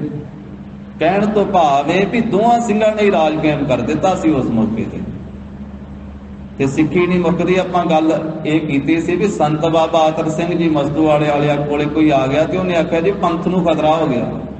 ਕਹਿੰਦੇ ਭਾਈ ਪੰਥ ਨੂੰ ਖਤਰਾ ਨਹੀਂ ਹੁੰਦਾ, ਇਹ ਪੰਥ ਸਤਿਗੁਰੂ ਨਾਨਕ ਦੇਵ ਸਾਹਿਬ ਮਹਾਰਾਜ ਦਾ, ਇਹ ਸ੍ਰੀ ਗੁਰੂ ਗੋਬਿੰਦ ਸਿੰਘ ਮਹਾਰਾਜ ਅਕਾਲ ਪੁਰਖ ਦਾ ਪੰਥ ਹੈ, ਇਹਨੂੰ ਖਤਰਾ ਕੋਈ ਨਹੀਂ। ਖਤਰਾ ਸੋਨੇ ਨੂੰ ਨਹੀਂ ਹੁੰਦਾ, ਖਤਰਾ ਖੋਟ ਨੂੰ ਹੁੰਦਾ, ਖੋਟ ਨੂੰ। ਜਿਸ ਵੇਲੇ ਅੱਗ ਦੇ ਉੱਤੇ ਸੋਨੇ ਨੂੰ ਤਾ ਲਾਇਆ ਜਾਂਦਾ ਨਾ, ਉਹਦੇ ਵਿੱਚ ਜਿੰਨੀ ਮੈਲ ਹੁੰਦੀ ਹੈ ਜਾਂ ਖੋਟ ਹੁੰਦੀ ਹੈ ਉਹ ਝੜ ਜਾਂਦੀ। ਜਿਹੜਾ ਅਸਲ ਸੋਨਾ ਵਾ ਉਹਨੂੰ ਕੋਈ ਖਤਰਾ ਨਹੀਂ ਹੁੰਦਾ। ਤੇ ਉਹ ਮਹਾਂਪੁਰਖ ਕਹਿਣ ਲੱਗੇ ਵੀ ਭਾਈ ਤੂੰ ਪੰਥ ਦਾ ਬੜਾ ਫਿਕਰ ਰੱਖਦਾ ਵਾ, ਇਹ ਦੱਸ ਵੀ 5 ਬਾਣੀਆਂ ਪੜ੍ਹੀਆਂ? 5 ਬਾਣੀਆਂ ਦਾ ਨਿਤਨੇਮ ਕੀਤਾ ਅੱਜ? ਕਹਿੰਦਾ ਜੀ ਉਹ ਤਾਂ ਕਦੇ ਵੀ ਨਹੀਂ ਪੜ੍ਹੀਆਂ, ਉਹ ਤਾਂ ਕਦੇ ਵੀ ਨਹੀਂ ਪੜ੍ਹੀਆਂ। ਕਹਿੰਦੇ ਵੀ ਪੰਥ ਕਿੱਥੋਂ ਬਣਨਾ ਵਾ, ਪੰਥ ਦੀ ਰੰਭਤਾ ਕਿੱਥੋਂ ਹੋਣੀ ਆ? ਵੀ ਹਰ ਕੋਈ ਪੰਥ ਨੂੰ ਖਤਰਾ ਹੋ ਗਿਆ, ਪੰਥ ਨੂੰ ਖਤਰਾ ਹੋ ਗਿਆ, ਇਹੋ ਹੀ ਰੌਲਾ ਪਾਈ ਜਾਂਦਾ ਵੀ ਗੱਲ ਤੇ ਪੰਥ ਦੇ ਵਿੱਚ ਆਪਾਂ ਵੀ ਸ਼ਾਮਲ ਹੋਣਾ, ਤੂੰ ਵੀ ਵਿੱਚ ਹੀ ਸ਼ਾਮਲ ਆ ਪੰਥ ਨੂੰ। इस करके पंज बाणियां पढ़, गुरु की बाणी पढ़। जे बाणी पढ़दा नहीं, नितनेम करदा नहीं, रहत रखदा नहीं, ते उंज ही रौला पाई जावे पंथ नूं खतरा हो गया। पंथ दे विच तूं भी आउणा सिंगा। महापुरखां ने आख्या, कहंदे खतरा अपने आप नूं होया वा, खतरा तैनूं होया, खतरा अपने आप नूं होया। इस करके अपने आप नूं बाणी बाणे विच तैयार पर तैयार कर। आप नितनेमी बन, आप गुरु के रहत मर्यादा विच चल ते खतरे आपे दूर हो जाने आ। फिर महाराज साहब जी ने इत्थे बचन कीता, भाई दुनिया नूं जित्तिया, दुनिया नहीं जित्ती जाती। जितना किस नूं आ? मन नूं जितना। जदों मन नूं जित लिया तो जग आपे जित्या गया। मन जीता जग जीत। गरीब नवाज साहब जी फरमा रहे, जिहड़ा संसार वा एक जंग दा मैदान वा, इहदे विच जंग करना करे वकारां दे नाल। काम दे उत्ते फतेह पावे, क्रोध ते पावे, लोभ ते पावे, मोह ते पावे, हंकार ते पावे, रण महल लूझै। महाराज ने आख्या ना, खालसा सो जो चढ़ै तुरंग, खालसा सो जो करै नित जंग। खालसा वो है जिहड़ा नित जंग करे। ये नहीं कि बाहर लभदा फिरना कोई लड़ाई करने वास्ते किसी नूं कि किसी नाल मैं लड़ा दिन दे विच। वो नहीं, अपने आप नाल वकारां नाल जंग करना, मन दे नाल जंग करना, गुरु के शब्द रूपी खंडा लैके, शब्द रूपी शस्त्र लै करके ते मन नूं वस करना है। फिर महाराज कहंदे रण महल लूझै मनुआ मार। ऐसा गुरसिख जिहड़ा है ना, वो मन नूं मार लैंदा है। मन नूं मारना की है? मन दे मंदे फुरने, मंदे ख्याल, मंदियां वासना मन दियां मारनियां, ते मन मारिया जांदा। उंज सौखा नहीं मारे कहंदे मन नूं मारना। माणी ते भजाई फिरदा सन, माणी ये भरमण करवाउंदा फिरदा चार चफेरे। मन कदों काबू आउंदा वा? जदों गुरु दी पूरी किरपा होवे। ते गुरु साहब दी पूरी किरपा कदों होवेगी? जदों गुरु साहब दा बचन मन्नेगा सिख। सतगुर सिख के बंधन काटा है, गुर का सिख विकार ते हट है। जदों सिख गुरु साहब जी दी चाली विच चलेगा, गुरु दी किरपा उदों होवेगी। जदों सिख गुरु के हुक्म विच तुरेगा, गुरु के भाणे विच चलेगा, सो सिख सखा बंध पै भाई। जे गुर के भाणे विच आवे, अपने भाणे जो चले भाई, विछड़ चोटां खावे। गुरसिख मीत चलो गुर चाले, जो गुर कहे सोई भल मानह, हर हर कथा निराली। इस करके गरीब नवाज साहब जी कहंदे, मन वासे आवे नानका, जे पूर्ण कृपा हो। जे गुरु की पूरी कृपा होवे ते काबू आउंदा है, नहीं तो दुहाई रब दी काबू नहीं आउंदा, ये भज्जा ही फिरदा। महाराज साहब कहंदे, संसार रूपी जंग दे अखाड़े विच ये मन दे नाल युद्ध करे ते मन दी वासना नूं मारना करे, मन नूं मारे। रात दिनंत रहै रंग रता। गरीब नवाज कहंदे, भाई ये वकारां नूं मारन दा ते मन नूं मारन दा ये तरीका है। रात दिनंत, रात भी ते दिनंत मैंने दिन, रात दिनंत, रात भी ते दिने भी, रह रंग राता, रंग मैंने प्रेम। वाहिगुरु दे प्रेम विच रंगिया रहे, प्रभु नाल प्रेम करे। कदी गुर मंत्र दा जाप करे, कदी मूल मंत्र दा जाप करे, कदी साध संगत जी जो महाराज ने नितनेम दिता वो रोज करे। मन नूं वेला ना छड्डे, पंज बाणियां पढ़े, कदी सुखमनी साहिब दा पाठ करे, कदी आसा की वार दा पाठ करे। ये बेअंत बाणी महाराज ने सानू संसारी जीवां नूं पढ़न वास्ते, जपण वास्ते उचारण करके किरपा कीती। 1430 अंग गुरु ग्रंथ साहिब महाराज जी दे, 1428 अंग दसम महाराज दी बाणी दे, भाई गुरदास साहिब जी दी बाणी, भाई नंद लाल साहिब जी दी बाणी। ये बेअंत रचना जो कीती, आखिया भी ये सारा ही ज्ञान मन समझावन कारनी आ। मन समझावन कारने कछुआ पढ़िया ज्ञान। तो सतगुरु गरीब नवाज साहब जी कहते, रात दिनंत रहे रंग राता। रात भी दिने भी प्रभु दे प्रेम रंग दे विच रंगिया रवे। तीन भवन जुग चारे जाता। फिर भाई मन मारिया जावेगा, मन फिर मारिया जावे। गुरमुखी अपना मन मारिया, शब्द कसवट्टी लाए। शब्द की कसवट्टी नाल गुरमुखां ने अपने मन दे मंदे सुभाव नूं मारिया। ਉਹਨਾਂ ਦੇ ਫਿਰ ਮਨ ਵਿੱਚ ਮਾੜੇ ਫੁਰਨੇ ਨਹੀਂ ਫੁਰਦੇ ਹਨ, ਮਨ ਉਹਨਾਂ ਦੇ ਫਿਰ ਚੰਗੇ ਫੁਰਨੇ ਉਠਾਉਂਦਾ ਹੈ, ਚੰਗੀ ਸੋਚ ਵਿਚਾਰ ਦਾ ਧਾਰਨੀ ਬਣਦਾ। ਫਿਰ ਐਸੇ ਗੁਰਮੁਖਾਂ ਨੂੰ ਤੀਨ ਭਵਨ ਜੁਗ ਚਾਰੇ ਜਾਤਾ, ਉਸ ਵਾਹਿਗੁਰੂ ਨੂੰ ਜਾਤਾ ਮੈਨੇ ਜਾਣ ਲਿਆ ਜਿਹੜਾ ਤਿੰਨਾਂ ਭਵਨਾਂ ਵਿੱਚ ਵਿਆਪਕ ਹੈ। ਮਾਤ ਲੋਕ ਭਵਨ ਵਿੱਚ ਵੀ, ਪਤਾਲ ਲੋਕ ਵਿੱਚ ਵੀ, ਆਕਾਸ਼ ਲੋਕ ਵਿੱਚ ਵੀ, ਤੇ ਤਿੰਨਾਂ ਭਵਨਾਂ ਨੂੰ ਜੋ ਪੈਦਾ ਕਰਨ ਵਾਲਾ ਤੇ ਤਿੰਨਾਂ ਭਵਨਾਂ ਦਾ ਮਾਲਕ ਹੈ ਅਕਾਲ ਪੁਰਖ, ਤੇ ਤਿੰਨਾਂ ਭਵਨਾਂ ਵਿੱਚ ਵਿਆਪਕ ਹੈ। ਤੇ ਭਵਨ ਮਹੀਪ, ਉਸ ਤੀਨ ਭਵਨ ਤਿੰਨਾਂ ਭਵਨਾਂ ਵਿੱਚ ਵਿਚਰਨ ਵਾਲੇ ਨੂੰ ਯੁੱਗ ਚਾਰੇ, ਤੇ ਜਿਹੜਾ ਚੌਹਾਂ ਯੁੱਗਾਂ ਵਿੱਚ ਵਿਆਪਕ ਹੈ, ਸਤਯੁਗ ਵਿੱਚ ਵੀ, ਤ੍ਰੇਤੇ ਵਿੱਚ ਵੀ, ਦੁਆਪਰ ਵਿੱਚ ਵੀ, ਤੋ ਕਲਯੁਗ ਵਿੱਚ ਵੀ, ਚੌਹਾਂ ਯੁੱਗਾਂ ਵਿੱਚ ਜਿਹੜਾ ਵਿਆਪਕ ਹੈ। ਮਹਾਰਾਜ ਸਾਹਿਬ ਜੀ ਕਹਿੰਦੇ ਉਸ ਨੂੰ ਜਾਣ ਲਿਆ, ਉਸ ਪਰਮੇਸ਼ਰ ਨੂੰ ਜਿਨਨੇ ਤਿੰਨੇ ਭਵਨ ਬਣਾਏ ਤੇ ਚਾਰੇ ਯੁੱਗ ਬਣਾਏ ਹਨ, ਉਸ ਪ੍ਰਭੂ ਨੂੰ ਜਾਣਿਆ ਗੁਰਮੁਖਾਂ ਨੇ। ਜਿਨ ਜਾਤਾ ਸੋ ਤਿਸ ਹੀ ਜਿਹਾ, ਜਿਸ ਵਾਹਿਗੁਰੂ ਪਰਮੇਸ਼ਰ ਨੇ ਜਾਤਾ ਜਾਣਿਆ ਹੈ ਸੋ ਉਹ ਗੁਰਮੁਖ ਤਿਸ ਹੀ ਜਿਹਾ, ਤਿਸ ਵਾਹਿਗੁਰੂ ਜਿਹਾ ਵਰਗਾ ਹੀ ਹੋ ਗਿਆ, ਉਹਦੇ ਵਰਗਾ ਹੀ ਹੋ ਗਿਆ ਜਿਸ ਨੇ ਜਾਣਿਆ।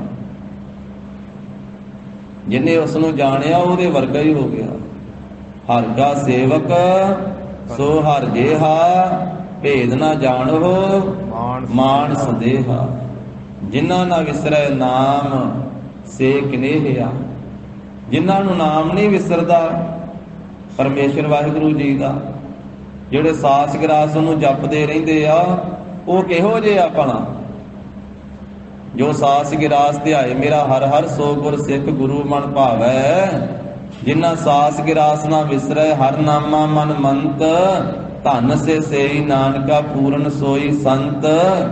ਮਹਾਰਾਜ ਨੇ ਆਖਿਆ ਜਿਨ੍ਹਾਂ ਨਾ ਵਿਸਰੈ ਨਾਮ ਸੇ ਕਨੇਹਿਆ, ਭੇਦ ਨਾ ਜਾਣਹੁ ਮੂਲ ਸਾਈਂ ਜਿਹਾ। ਉਹ ਸਾਈਂ ਵਰਗੇ ਮਾਲਕ ਵਰਗੇ ਬਣ ਗਏ ਪ੍ਰਭੂ ਦੇ ਪਿਆਰੇ। ਧੰਨ ਧੰਨ ਬਾਬਾ ਬੁੱਢਾ ਸਾਹਿਬ ਜੀ, ਜਿਨ੍ਹਾਂ ਤੇ ਧੰਨ ਗੁਰੂ ਨਾਨਕ ਸਾਹਿਬ ਮਹਾਰਾਜ ਨੇ 12 ਕੁ ਸਾਲ ਦੀ ਉਮਰ ਸੇ ਬਾਬਾ ਬੁੱਢਾ ਸਾਹਿਬ ਜੀ ਦੀ ਪਹਿਲਾ ਨਾਮ ਭਾਈ ਬੂੜਾ। ਮਹਾਰਾਜ ਸਾਹਿਬ ਨੇ ਬਖਸ਼ਿਸ਼ ਕਰਕੇ ਮਿਹਰ ਦੀ ਦ੍ਰਿਸ਼ਟੀ ਪਾ ਕਰਕੇ ਤੇ ਕਾਕੇ ਬੂੜੇ ਨੂੰ ਬਾਬਾ ਬੁੱਢਾ ਸਾਹਿਬ ਬਣਾ ਦਿੱਤਾ। ਬ੍ਰਹਮ ਗਿਆਨ ਬਖਸ਼ੇ। ਜਦੋਂ ਆਖਿਆ ਵੀ ਬਾਲਕਿਆ ਤੇਰੀ ਉਮਰ ਤਾਂ ਛੋਟੀ ਆ ਪਰ ਤੇਰੀਆਂ ਗੱਲਾਂ ਬੁੱਢਿਆਂ ਵਾਲੀਆਂ। ਫਿਰ 125 ਸਾਲ ਗੁਰੂ ਘਰ ਦੀ ਸੇਵਾ ਕੀਤੀ ਬਾਬਾ ਜੀ ਨੇ। ਨਾਮ ਕਦੀ ਵਿਸਰਿਆ ਹੀ ਨਹੀਂ, ਬਾਣੀ ਕਦੀ ਵਿਸਰੀ ਨਹੀਂ ਬਾਬਾ ਬੁੱਢਾ ਸਾਹਿਬ ਜੀ। ਤੇ ਮਹਾਰਾਜ ਸਾਹਿਬ ਧੰਨ ਸ੍ਰੀ ਗੁਰੂ ਨਾਨਕ ਦੇਵ ਸਾਹਿਬ ਜੀ ਦੀ ਆਗਿਆ ਦੇ ਨਾਲ ਫਿਰ ਸ੍ਰੀ ਗੁਰੂ ਅੰਗਦ ਦੇਵ ਸਾਹਿਬ ਮਹਾਰਾਜ ਨੂੰ ਗੁਰਿਆਈ ਦਾ ਤਿਲਕ ਲਾਇਆ ਬਾਬਾ ਜੀ। 5 ਸਤਿਗੁਰਾਂ ਨੂੰ ਗੁਰਤਾ ਗੱਦੀ ਦਾ ਤਿਲਕ ਲਾਇਆ। 7ਵੇਂ ਪਾਤਸ਼ਾਹ ਦੇ ਵੀ ਬਚਪਨ ਵਿੱਚ ਦਰਸ਼ਨ ਕੀਤੇ ਬਾਬਾ ਬੁੱਢਾ ਸਾਹਿਬ ਜੀ। 2 ਸਾਲ ਦੀ ਉਮਰ ਸੀ। 7ਵੇਂ ਪਾਤਸ਼ਾਹ ਗੁਰੂ ਹਰਿਰਾਏ ਸਾਹਿਬ ਜੀ ਦੀ ਸਰੀਰ ਕਾਰਬਲਾ ਜਦੋਂ ਬਾਬਾ ਬੁੱਢਾ ਸਾਹਿਬ ਜੀ ਨੇ ਉਹਨਾਂ ਦੇ ਦਰਸ਼ਨ ਕੀਤੇ। 9ਵੇਂ ਪਾਤਸ਼ਾਹ ਜੀ ਦੇ ਵੀ ਬਚਪਨ ਦੇ ਵਿੱਚ ਦਰਸ਼ਨ ਕੀਤੇ। 6 ਜਾਮਿਆਂ ਦੇ ਤੇ ਪ੍ਰਤੱਖ ਹਾਜ਼ਰੀ ਦੇ ਵਿੱਚ ਸੇਵਾ ਕੀਤੀ ਨਾ ਧੰਨ ਗੁਰੂ ਨਾਨਕ ਸਾਹਿਬ ਜੀ ਤੋਂ ਲੈ ਕਰਕੇ ਗੁਰੂ ਹਰਗੋਬਿੰਦ ਸਾਹਿਬ ਮਹਾਰਾਜ ਜੀ ਤੱਕ। ਕਿ ਗੁਰੂ ਘਰ ਦੀ ਹਰੇਕ ਸੇਵਾ ਕੀਤੀ, ਹਰੇਕ ਸੇਵਾ, ਭਾਵੇਂ ਉਹ ਸਰੋਵਰ ਸਾਹਿਬਾਂ ਦੀ ਕਾਰ ਸੇਵਾ ਸੀ, ਬੌਲੀ ਸਾਹਿਬ ਗੋਇੰਦਵਾਲ ਸਾਹਿਬ ਤੋਂ ਲੈ ਕੇ ਤੇ ਸ੍ਰੀ ਤਰਨਤਾਰਨ ਸਾਹਿਬ ਸਰੋਵਰ ਸਾਹਿਬ, ਸ੍ਰੀ ਅੰਮ੍ਰਿਤਸਰ ਸਾਹਿਬ ਦੇ 5 ਸਰੋਵਰ ਸਾਹਿਬਾਂ 'ਚ ਬਾਬਾ ਜੀ ਨੇ ਤੇ ਬਾਬਾ ਜੀ ਦੇ ਪਰਿਵਾਰ ਨੇ ਸੇਵਾ ਕੀਤੀ। ਔਰ ਇਸੇ ਤਰ੍ਹਾਂ ਗੁਰੂ ਘਰ ਦੇ ਪਸ਼ੂ ਚਾਰਨ ਦੀ, ਪਸ਼ੂ ਸਾਂਭਣ ਦੀ ਸੇਵਾ, ਘੋੜੇ ਸਾਂਭਣ ਦੀ ਸੇਵਾ, ਗੁਰੂ ਘਰ ਦੀ ਖੇਤੀ ਫਸਲ ਸਾਂਭਣ ਦੀ ਸੇਵਾ ਬਾਬਾ ਬੁੱਢਾ ਸਾਹਿਬ ਜੀ ਨੇ ਕੀਤੀ। ਗੁਰੂ ਘਰ ਦੇ ਪਸ਼ੂਆਂ ਦਾ ਗੋਹਾ ਸੁੱਟਣ ਦੀ ਸੇਵਾ ਵੀ ਕੀਤੀ। ਕਈ ਹੱਥ ਵਿੱਚ ਫੜ ਕਰਕੇ ਤੇ ਕਣਕਾਂ ਨੂੰ ਪਾਣੀ ਵੀ ਲਾਇਆ। ਹੱਥੀਂ ਪੱਠੇ ਵੱਢ ਵੱਢ ਕੇ, ਘਾਹ ਵੱਢ ਵੱਢ ਕੇ ਗੁਰੂ ਘਰ ਦੇ ਪਸ਼ੂਆਂ ਨੂੰ ਤੇ ਘੋੜਿਆਂ ਨੂੰ ਵੀ ਪਾਇਆ। ਟੋਕਰੀਆਂ ਢੋਈਆਂ ਕਾਰ ਸੇਵਾ ਦੀਆਂ। ਜਦੋਂ ਸਰੋਵਰ ਸਾਹਿਬਾਂ ਦੀ ਰਚਨਾ ਹੋ ਰਹੀ ਸੀ, ਸ੍ਰੀ ਅੰਮ੍ਰਿਤਸਰ ਸਰੋਵਰ ਦੀ, ਸ੍ਰੀ ਸੰਤੋਖਸਰ ਸਾਹਿਬ ਸਰੋਵਰ ਦੀ, ਸ੍ਰੀ ਰਾਮਸਰ ਸਾਹਿਬ ਸਰੋਵਰ ਦੀ, ਸ੍ਰੀ ਵਿਵੇਕਸਰ ਸਾਹਿਬ ਸਰੋਵਰ ਦੀ, ਸ੍ਰੀ ਕੌਲਸਰ ਸਾਹਿਬ ਸਰੋਵਰ ਦੀ, ਸ੍ਰੀ ਤਰਨਤਾਰਨ ਸਾਹਿਬ ਸਰੋਵਰ ਸਾਹਿਬ ਦੀ, ਤੀਜੇ ਪਾਤਸ਼ਾਹ ਨੇ ਗੋਇੰਦਵਾਲ ਸਾਹਿਬ ਨਗਰੀ ਵਸਾਈ। ਨਗਰ ਵਸਾਉਣ ਦੇ ਵਿੱਚ ਵੀ ਸੇਵਾ ਕੀਤੀਆਂ। ਅੰਮ੍ਰਿਤਸਰ ਸਾਹਿਬ ਨਗਰ ਜਦੋਂ ਵਸਿਆ, ਗੁਰੂ ਰਾਮਦਾਸ ਸਾਹਿਬ ਜੀ ਨੇ ਵਸਾਇਆ, ਉੱਥੇ ਸੇਵਾ ਕੀਤੀ। ਸ੍ਰੀ ਤਰਨਤਾਰਨ ਸਾਹਿਬ ਵਸਾਇਆ, ਉੱਥੇ ਸੇਵਾ ਕੀਤੀ। ਹੋਰ ਵੀ ਥਾਵਾਂ ਥਾਵਾਂ ਤੇ। ਫਿਰ ਗੁਰਬਾਣੀ ਦੀ ਸੰਥਿਆ ਕਰਾਉਣ ਦੀ ਸੇਵਾ ਕੀਤੀ, ਸੰਗਤ ਨੂੰ ਨਾਮ ਜਪਾਇਆ, ਗੁਰਬਾਣੀ ਦੇ ਲੜ ਲਾਇਆ। ਫਿਰ ਗੁਰੂ ਘਰ ਦੇ ਸਭ ਤੋਂ ਪਹਿਲੇ ਗ੍ਰੰਥੀ ਸਾਹਿਬ ਦੀ ਸੇਵਾ ਵੀ ਬਾਬਾ ਜੀ ਦੀ ਸੀ ਆਈ। 98 ਸਾਲ ਦੀ ਉਮਰ ਸੀ ਬਾਬਾ ਬੁੱਢਾ ਸਾਹਿਬ ਦੀ ਉਦੋਂ, ਜਦੋਂ ਗੁਰੂ ਘਰ ਦੇ ਸਭ ਤੋਂ ਪਹਿਲੇ ਗ੍ਰੰਥੀ ਸਾਹਿਬ ਬਣੇ ਬਾਬਾ। ਜਿਨ ਜਾਤਾ ਸੋ ਤਿਸ ਹੀ ਜੇਹਾ। ਤੇ ਗੁਰੂ ਹਰਗੋਬਿੰਦ ਸਾਹਿਬ ਮਹਾਰਾਜ ਸਾਹਿਬ ਜੀ ਦਾ ਤੇ ਪ੍ਰਕਾਸ਼ ਹੀ ਬਾਬਾ ਬੁੱਢਾ ਸਾਹਿਬ ਜੀ ਦੇ ਬਚਨਾਂ ਨਾਲ ਹੋਇਆ। ਬਾਬਾ ਬੁੱਢਾ ਸਾਹਿਬ ਜੀ ਗੁਰੂ ਘਰ ਦੇ ਵਿੱਚ ਐਸੇ ਉਹ ਸਿੱਖੀ ਦਾ ਥੰਮ, ਐਸੇ ਮਹਾਨ ਪੁਰਖ ਹਨ ਜਿਨ੍ਹਾਂ ਨੇ ਗੁਰੂ ਸਾਹਿਬਾਂ ਨੂੰ ਆਪਣੀ ਗੋਦੀ ਵਿੱਚ ਚੁੱਕ ਕੇ ਖਿਡਾਇਆ ਵੀ ਬਚਪਨ ਵਿੱਚ। ਪੰਜਵੇਂ ਪਾਤਸ਼ਾਹ ਗੁਰੂ ਅਰਜਨ ਦੇਵ ਸਾਹਿਬ ਮਹਾਰਾਜ ਜੀ ਨੂੰ ਬਾਬਾ ਬੁੱਢਾ ਸਾਹਿਬ ਜੀ ਉਹ ਚੁੱਕ ਕੇ ਵੀ ਬਚਪਨ ਵਿੱਚ ਖਿਡਾਉਂਦੇ ਵੀ ਰਹੇ, ਲਾਡ ਵੀ ਲਡਾਉਂਦੇ ਰਹੇ। ਸ੍ਰੀ ਗੋਇੰਦਵਾਲ ਸਾਹਿਬ ਤੇ ਛੇਵੇਂ ਮਹਾਰਾਜ ਸਾਹਿਬ ਜੀ ਦਾ ਤੇ ਅਵਤਾਰ ਹੀ ਬਾਬਾ ਜੀ ਦੇ ਬਚਨਾਂ ਨਾਲ ਹੋਇਆ। ਫਿਰ ਛੇਵੇਂ ਪਾਤਸ਼ਾਹ ਗੁਰੂ ਹਰਗੋਬਿੰਦ ਸਾਹਿਬ ਜੀ ਆਪ ਜੀ ਦਾ ਏਡਾ ਵੱਡਾ ਸਤਿਕਾਰ ਕਰਦੇ, ਆਪਣੇ ਨਾਲ ਹੀ ਬਿਠਾਉਂਦੇ। ਔਰ ਛੇਵੇਂ ਪਾਤਸ਼ਾਹ ਦੇ ਕਈ ਵਾਰੀ ਬਾਬਾ ਜੀ ਦੇ ਚਰਨਾਂ ਨੂੰ ਵੀ ਹੱਥ ਲਾ ਦਿੰਦੇ। ਬਾਬਾ ਬੁੱਢਾ ਸਾਹਿਬ ਜੀ ਮਹਾਰਾਜ ਲਾਉਣ ਨਹੀਂ ਦਿੰਦੇ, ਅੱਗੋਂ ਦਵਾ ਦਵਾ ਰੋਕਦੇ ਛੇਤੀ ਛੇਤੀ, ਕਹਿੰਦੇ ਮਹਾਰਾਜ ਸਾਡਾ ਫਰਜ਼ ਆਪ ਜੀ ਦੇ ਚਰਨੀ ਹੱਥ ਲਾਉਣ ਦਾ। ਤੇ ਛੇਵੇਂ ਮਹਾਰਾਜ ਕਹਿੰਦੇ ਬਾਬਾ ਜੀ ਤੁਹਾਡੇ ਤੇ ਬਚਨਾਂ ਨਾਲ ਸਾਡਾ ਅਵਤਾਰ ਹੋਇਆ। ਕਹਿਣ ਲੱਗੇ ਤੇ ਤੁਹਾਡੀ ਮੌਜ ਹੈ, ਤੁਹਾਡਾ ਕੌਤਕ ਹੈ, ਤੁਸੀਂ ਆਪਣੇ ਸਿੱਖਾਂ ਨੂੰ ਵਡਿਆਈਆਂ ਦਿੰਦੇ ਹੋ। ਤੋ ਐਸੇ ਸਾਧ ਸੰਗਤ ਜੀ ਮਹਾਰਾਜ ਸਾਹਿਬ ਜੀ ਦੀ ਇਹ ਖੇਡ ਆ। ਜਿਨ ਜਾਤਾ ਸੋ ਤਿਸ ਹੀ ਜਿਆ। ਜਿਨ੍ਹਾਂ ਨੇ ਜਾਣਿਆ ਨਾ ਉਸ ਪ੍ਰਭੂ ਨੂੰ, ਉਹ ਉਹਦੇ ਵਰਗੇ ਹੀ ਹੋ ਗਏ। ਫਰਕ ਨਹੀਂ ਰਹਿ ਗਿਆ। ਸਮੁੰਦਰ ਤੇ ਸਮੁੰਦਰ ਦੀਆਂ ਲਹਿਰਾਂ 'ਚ ਕੀ ਫਰਕ ਵਾ? ਪਰਮੇਸ਼ਰ ਤੇ ਪਰਮੇਸ਼ਰ ਦੇ ਸੇਵਕਾਂ 'ਚ ਕੀ ਫਰਕ ਹੈ? ਭਗਵਾਨ ਦਾ ਰੂਪ ਹੀ ਹੋ ਜਾਂਦਾ ਹੈ ਭਗਤ, ਗੁਰੂ ਦਾ ਰੂਪ ਹੀ ਹੋ ਜਾਂਦਾ ਗੁਰੂ ਦਾ ਸਿੱਖ। ਹਰ ਹਰ ਜਨ ਦੋਈ ਏਕ ਹੈ, ਵਿਪ ਵਿਚਾਰ ਕਛ ਨਾਹੇ। ਜਲ ਤੇ ਉਪਜ ਤਰੰਗ ਜਿਉ, ਜਲ ਹੀ ਵਿਖੈ ਸਮਾਹੇ। ਆਖਿਆ ਜਿਨ੍ਹਾਂ ਨੇ ਜਾਣ ਲਿਆ ਨਾ ਉਸ ਪ੍ਰਭੂ ਨੂੰ, ਉਹ ਫਿਰ ਉਹਦੇ ਵਰਗੇ ਹੀ ਹੋ ਗਏ। ਅਤ ਨਿਰਮਾਇਲ ਸੀਚਸ ਦੇਹਾ। ਉਹ ਅਤ ਦੇ ਪਵਿੱਤਰ ਹੋ ਗਏ। ਨਿਰਮੈਣੇ ਹੁੰਦਾ ਰਹਿਤ, ਮਾਇਲ ਮੈਨੇ ਮੈਲ। ਨਿਰਮਾਇਲ ਮੈਲ ਤੋਂ ਰਹਿਤ ਭਾਵ ਨਿਰਮਲ ਪਵਿੱਤਰ। ਅਤ ਮੈਨੇ ਬਹੁਤੇ, ਅਤ ਨਿਰਮਾਇਲ ਅਤਿਅੰਤ ਕਰਕੇ ਪਵਿੱਤਰ ਹੋ ਗਏ। ਉਹਨਾਂ ਦਾ ਮਨ ਵੀ ਪਵਿੱਤਰ, ਉਹਨਾਂ ਦਾ ਤਨ ਵੀ ਪਵਿੱਤਰ, ਉਹਨਾਂ ਦੇ ਇੰਦਰੀਏ ਵੀ ਪਵਿੱਤਰ। ਉਹਨਾਂ ਨੂੰ ਆਖਿਆ ਹੈ ਮਨ ਸਾਚਾ ਮੁਖ ਸਾਚਾ ਸੋਏ, ਅਵਰ ਨਾ ਪੇਖੈ ਏਕਸ ਬਿਨ ਕੋਏ। ਨਾਨਕ ਇਹ ਲੱਛਣ ਬ੍ਰਹਮ ਗਿਆਨੀ ਹੋਏ। ਅਤ ਨਿਰਮਾਲ, ਅਤ ਦੇ ਪਵਿੱਤਰ ਹੋ ਗਏ। ਸੀਜਸ ਦੇਹਾ, ਉਹਨਾਂ ਦੀ ਦੇਹਾ ਜੋ ਦੇਹ ਹੈ ਨਾ ਸਰੀਰ, ਉਹ ਵੀ ਸੀਜਸ ਸਫਲ ਹੋ ਗਈ। ਸੀਜਸ ਮੈਨੇ ਉਹ ਮੁਕਤੀ ਦੇ ਸਹਿਤ ਹੋ ਗਏ, ਮੁਕਤ ਹੋ ਗਈ, ਕਲਿਆਣ ਉਹਨਾਂ ਨੂੰ ਪ੍ਰਾਪਤ ਹੋ ਗਈ। ਰਹਸੀ ਰਾਮ ਹਿਰਦੈ ਕਪਾਏ। ਉਹ ਰਹਸੀ ਆਨੰਦ ਪ੍ਰਾਪਤ ਕੀਤਾ ਉਹਨਾਂ ਨੇ ਰਾਮ ਦਾ, ਕਿਉਂਕਿ ਉਹਨਾਂ ਦੇ ਹਿਰਦੇ ਵਿੱਚ ਇੱਕ ਭਾਏ, ਇੱਕ ਪ੍ਰਭੂ ਦਾ ਹੀ ਭਾਏ ਪ੍ਰੇਮ ਹੈ, ਇੱਕ ਵਾਹਿਗੁਰੂ ਜੀ ਦਾ ਪ੍ਰੇਮ ਹੈ। ਤੇ ਉਹ ਪਰਮੇਸ਼ਰ ਦੇ ਰਹਸੀ ਆਨੰਦ ਨੂੰ ਪ੍ਰਾਪਤ ਕਰਦੇ ਆ, ਖੇੜੇ ਨੂੰ ਪ੍ਰਾਪਤ ਕਰਦੇ ਆ। ਉਹ ਰਹਸੀ ਜਿਹੜਾ ਰਹੱਸਮਈ ਹੈ, ਸਿਧਾਂਤ ਸਰੂਪ ਪਰਮੇਸ਼ਰ ਹੈ, ਇੱਕੋ ਇੱਕ ਉਹਨਾਂ ਦੇ ਹਿਰਦੇ ਵਿੱਚ ਵਸਿਆ ਹੋਇਆ ਹੈ। ਅੰਤਰ ਸ਼ਬਦ ਸਾਚ ਲਿਵ ਲਾਏ। ਸ਼ਬਦ ਨਾਮ ਸਾਧ ਸੰਗਤ ਜੀ ਤੇ ਗੁਰੂ ਕੇ ਸ਼ਬਦ ਦਾ ਹੈ। ਉੱਥੇ ਸ਼ਬਦ ਨਾਮ ਅਕਾਲ ਪੁਰਖ ਵਾਹਿਗੁਰੂ ਦਾ ਵੀ ਹੈ, ਬ੍ਰਹਮ ਦਾ ਵੀ ਹੈ। ਅੰਤਰ ਸ਼ਬਦ, ਜਿਹੜਾ ਸ਼ਬਦ ਬ੍ਰਹਮ ਸਾਰਿਆਂ ਦੇ ਅੰਤਰ ਹੈ ਨਾ, ਉਹ ਗੁਰੂ ਕੇ ਸ਼ਬਦ ਦੇ ਨਾਲ, ਸੱਚ ਦੇ ਨਾਲ, ਸੱਚੇ ਨਾਮ ਦੇ ਨਾਲ ਲਿਵ ਲਾ ਕਰਕੇ, ਗੁਰੂ ਕੇ ਸ਼ਬਦ ਦੇ ਨਾਲ ਉਹਨਾਂ ਨੇ ਜੁੜ ਕਰਕੇ ਅੰਤਰ ਵਸਦੇ ਸ਼ਬਦ ਬ੍ਰਹਮ ਦੇ ਨਾਲ ਉਹਨਾਂ ਨੇ ਜੁੜਨਾ ਕੀਤਾ। ਅੰਤਰ ਸ਼ਬਦ, ਉਹਨਾਂ ਦੇ ਅੰਦਰ ਗੁਰੂ ਦਾ ਸ਼ਬਦ ਵਸਿਆ। ਇਸ ਕਰਕੇ ਸਾਚ ਲਿਵ ਲਾਏ, ਸੱਚੇ ਪ੍ਰਭੂ ਨਾਲ ਉਹਨਾਂ ਨੇ ਲਿਵ ਲਾਈ ਹੈ। ਤੇ ਸੱਚੇ ਨਾਲ ਲਿਵ ਲਾ ਕਰਕੇ ਉਹਨਾਂ ਨੇ ਫਿਰ ਬ੍ਰਹਮ ਨੂੰ ਪ੍ਰਾਪਤ ਕੀਤਾ, ਵਾਹਿਗੁਰੂ ਜੀ ਦੇ ਆਨੰਦ ਨੂੰ ਪ੍ਰਾਪਤ ਕੀਤਾ ਹੈ। ਐਸੀ ਇਹ ਦਾਤ ਉਹਨਾਂ ਗੁਰਮੁਖਾਂ ਨੂੰ, ਪ੍ਰਭੂ ਪਿਆਰਿਆਂ ਨੂੰ ਪ੍ਰਾਪਤ ਹੋਈ ਹੈ। ਇਹ 10ਵੀਂ ਪੌੜੀ ਦੇ ਅੰਦਰ ਮਹਾਰਾਜ ਸਾਹਿਬ ਜੀ ਨੇ कृपा कीती पावन उपदेश बख्शिया। गुरु जी की अगाध बोध बाणी की विचार सांझी करदे हां। होईयां भुल्लां चुक्कां दी सतगुरु जी गुर संगत जी खिमा देनी। देहो सज्जन असीस अड़ियां यो होवै साहिब स्यों मेल। रहसी राम हृदय कपाए अंतर सबद साच लिव लाए। वाहिगुरु जी का खालसा वाहिगुरु जी की फतेह।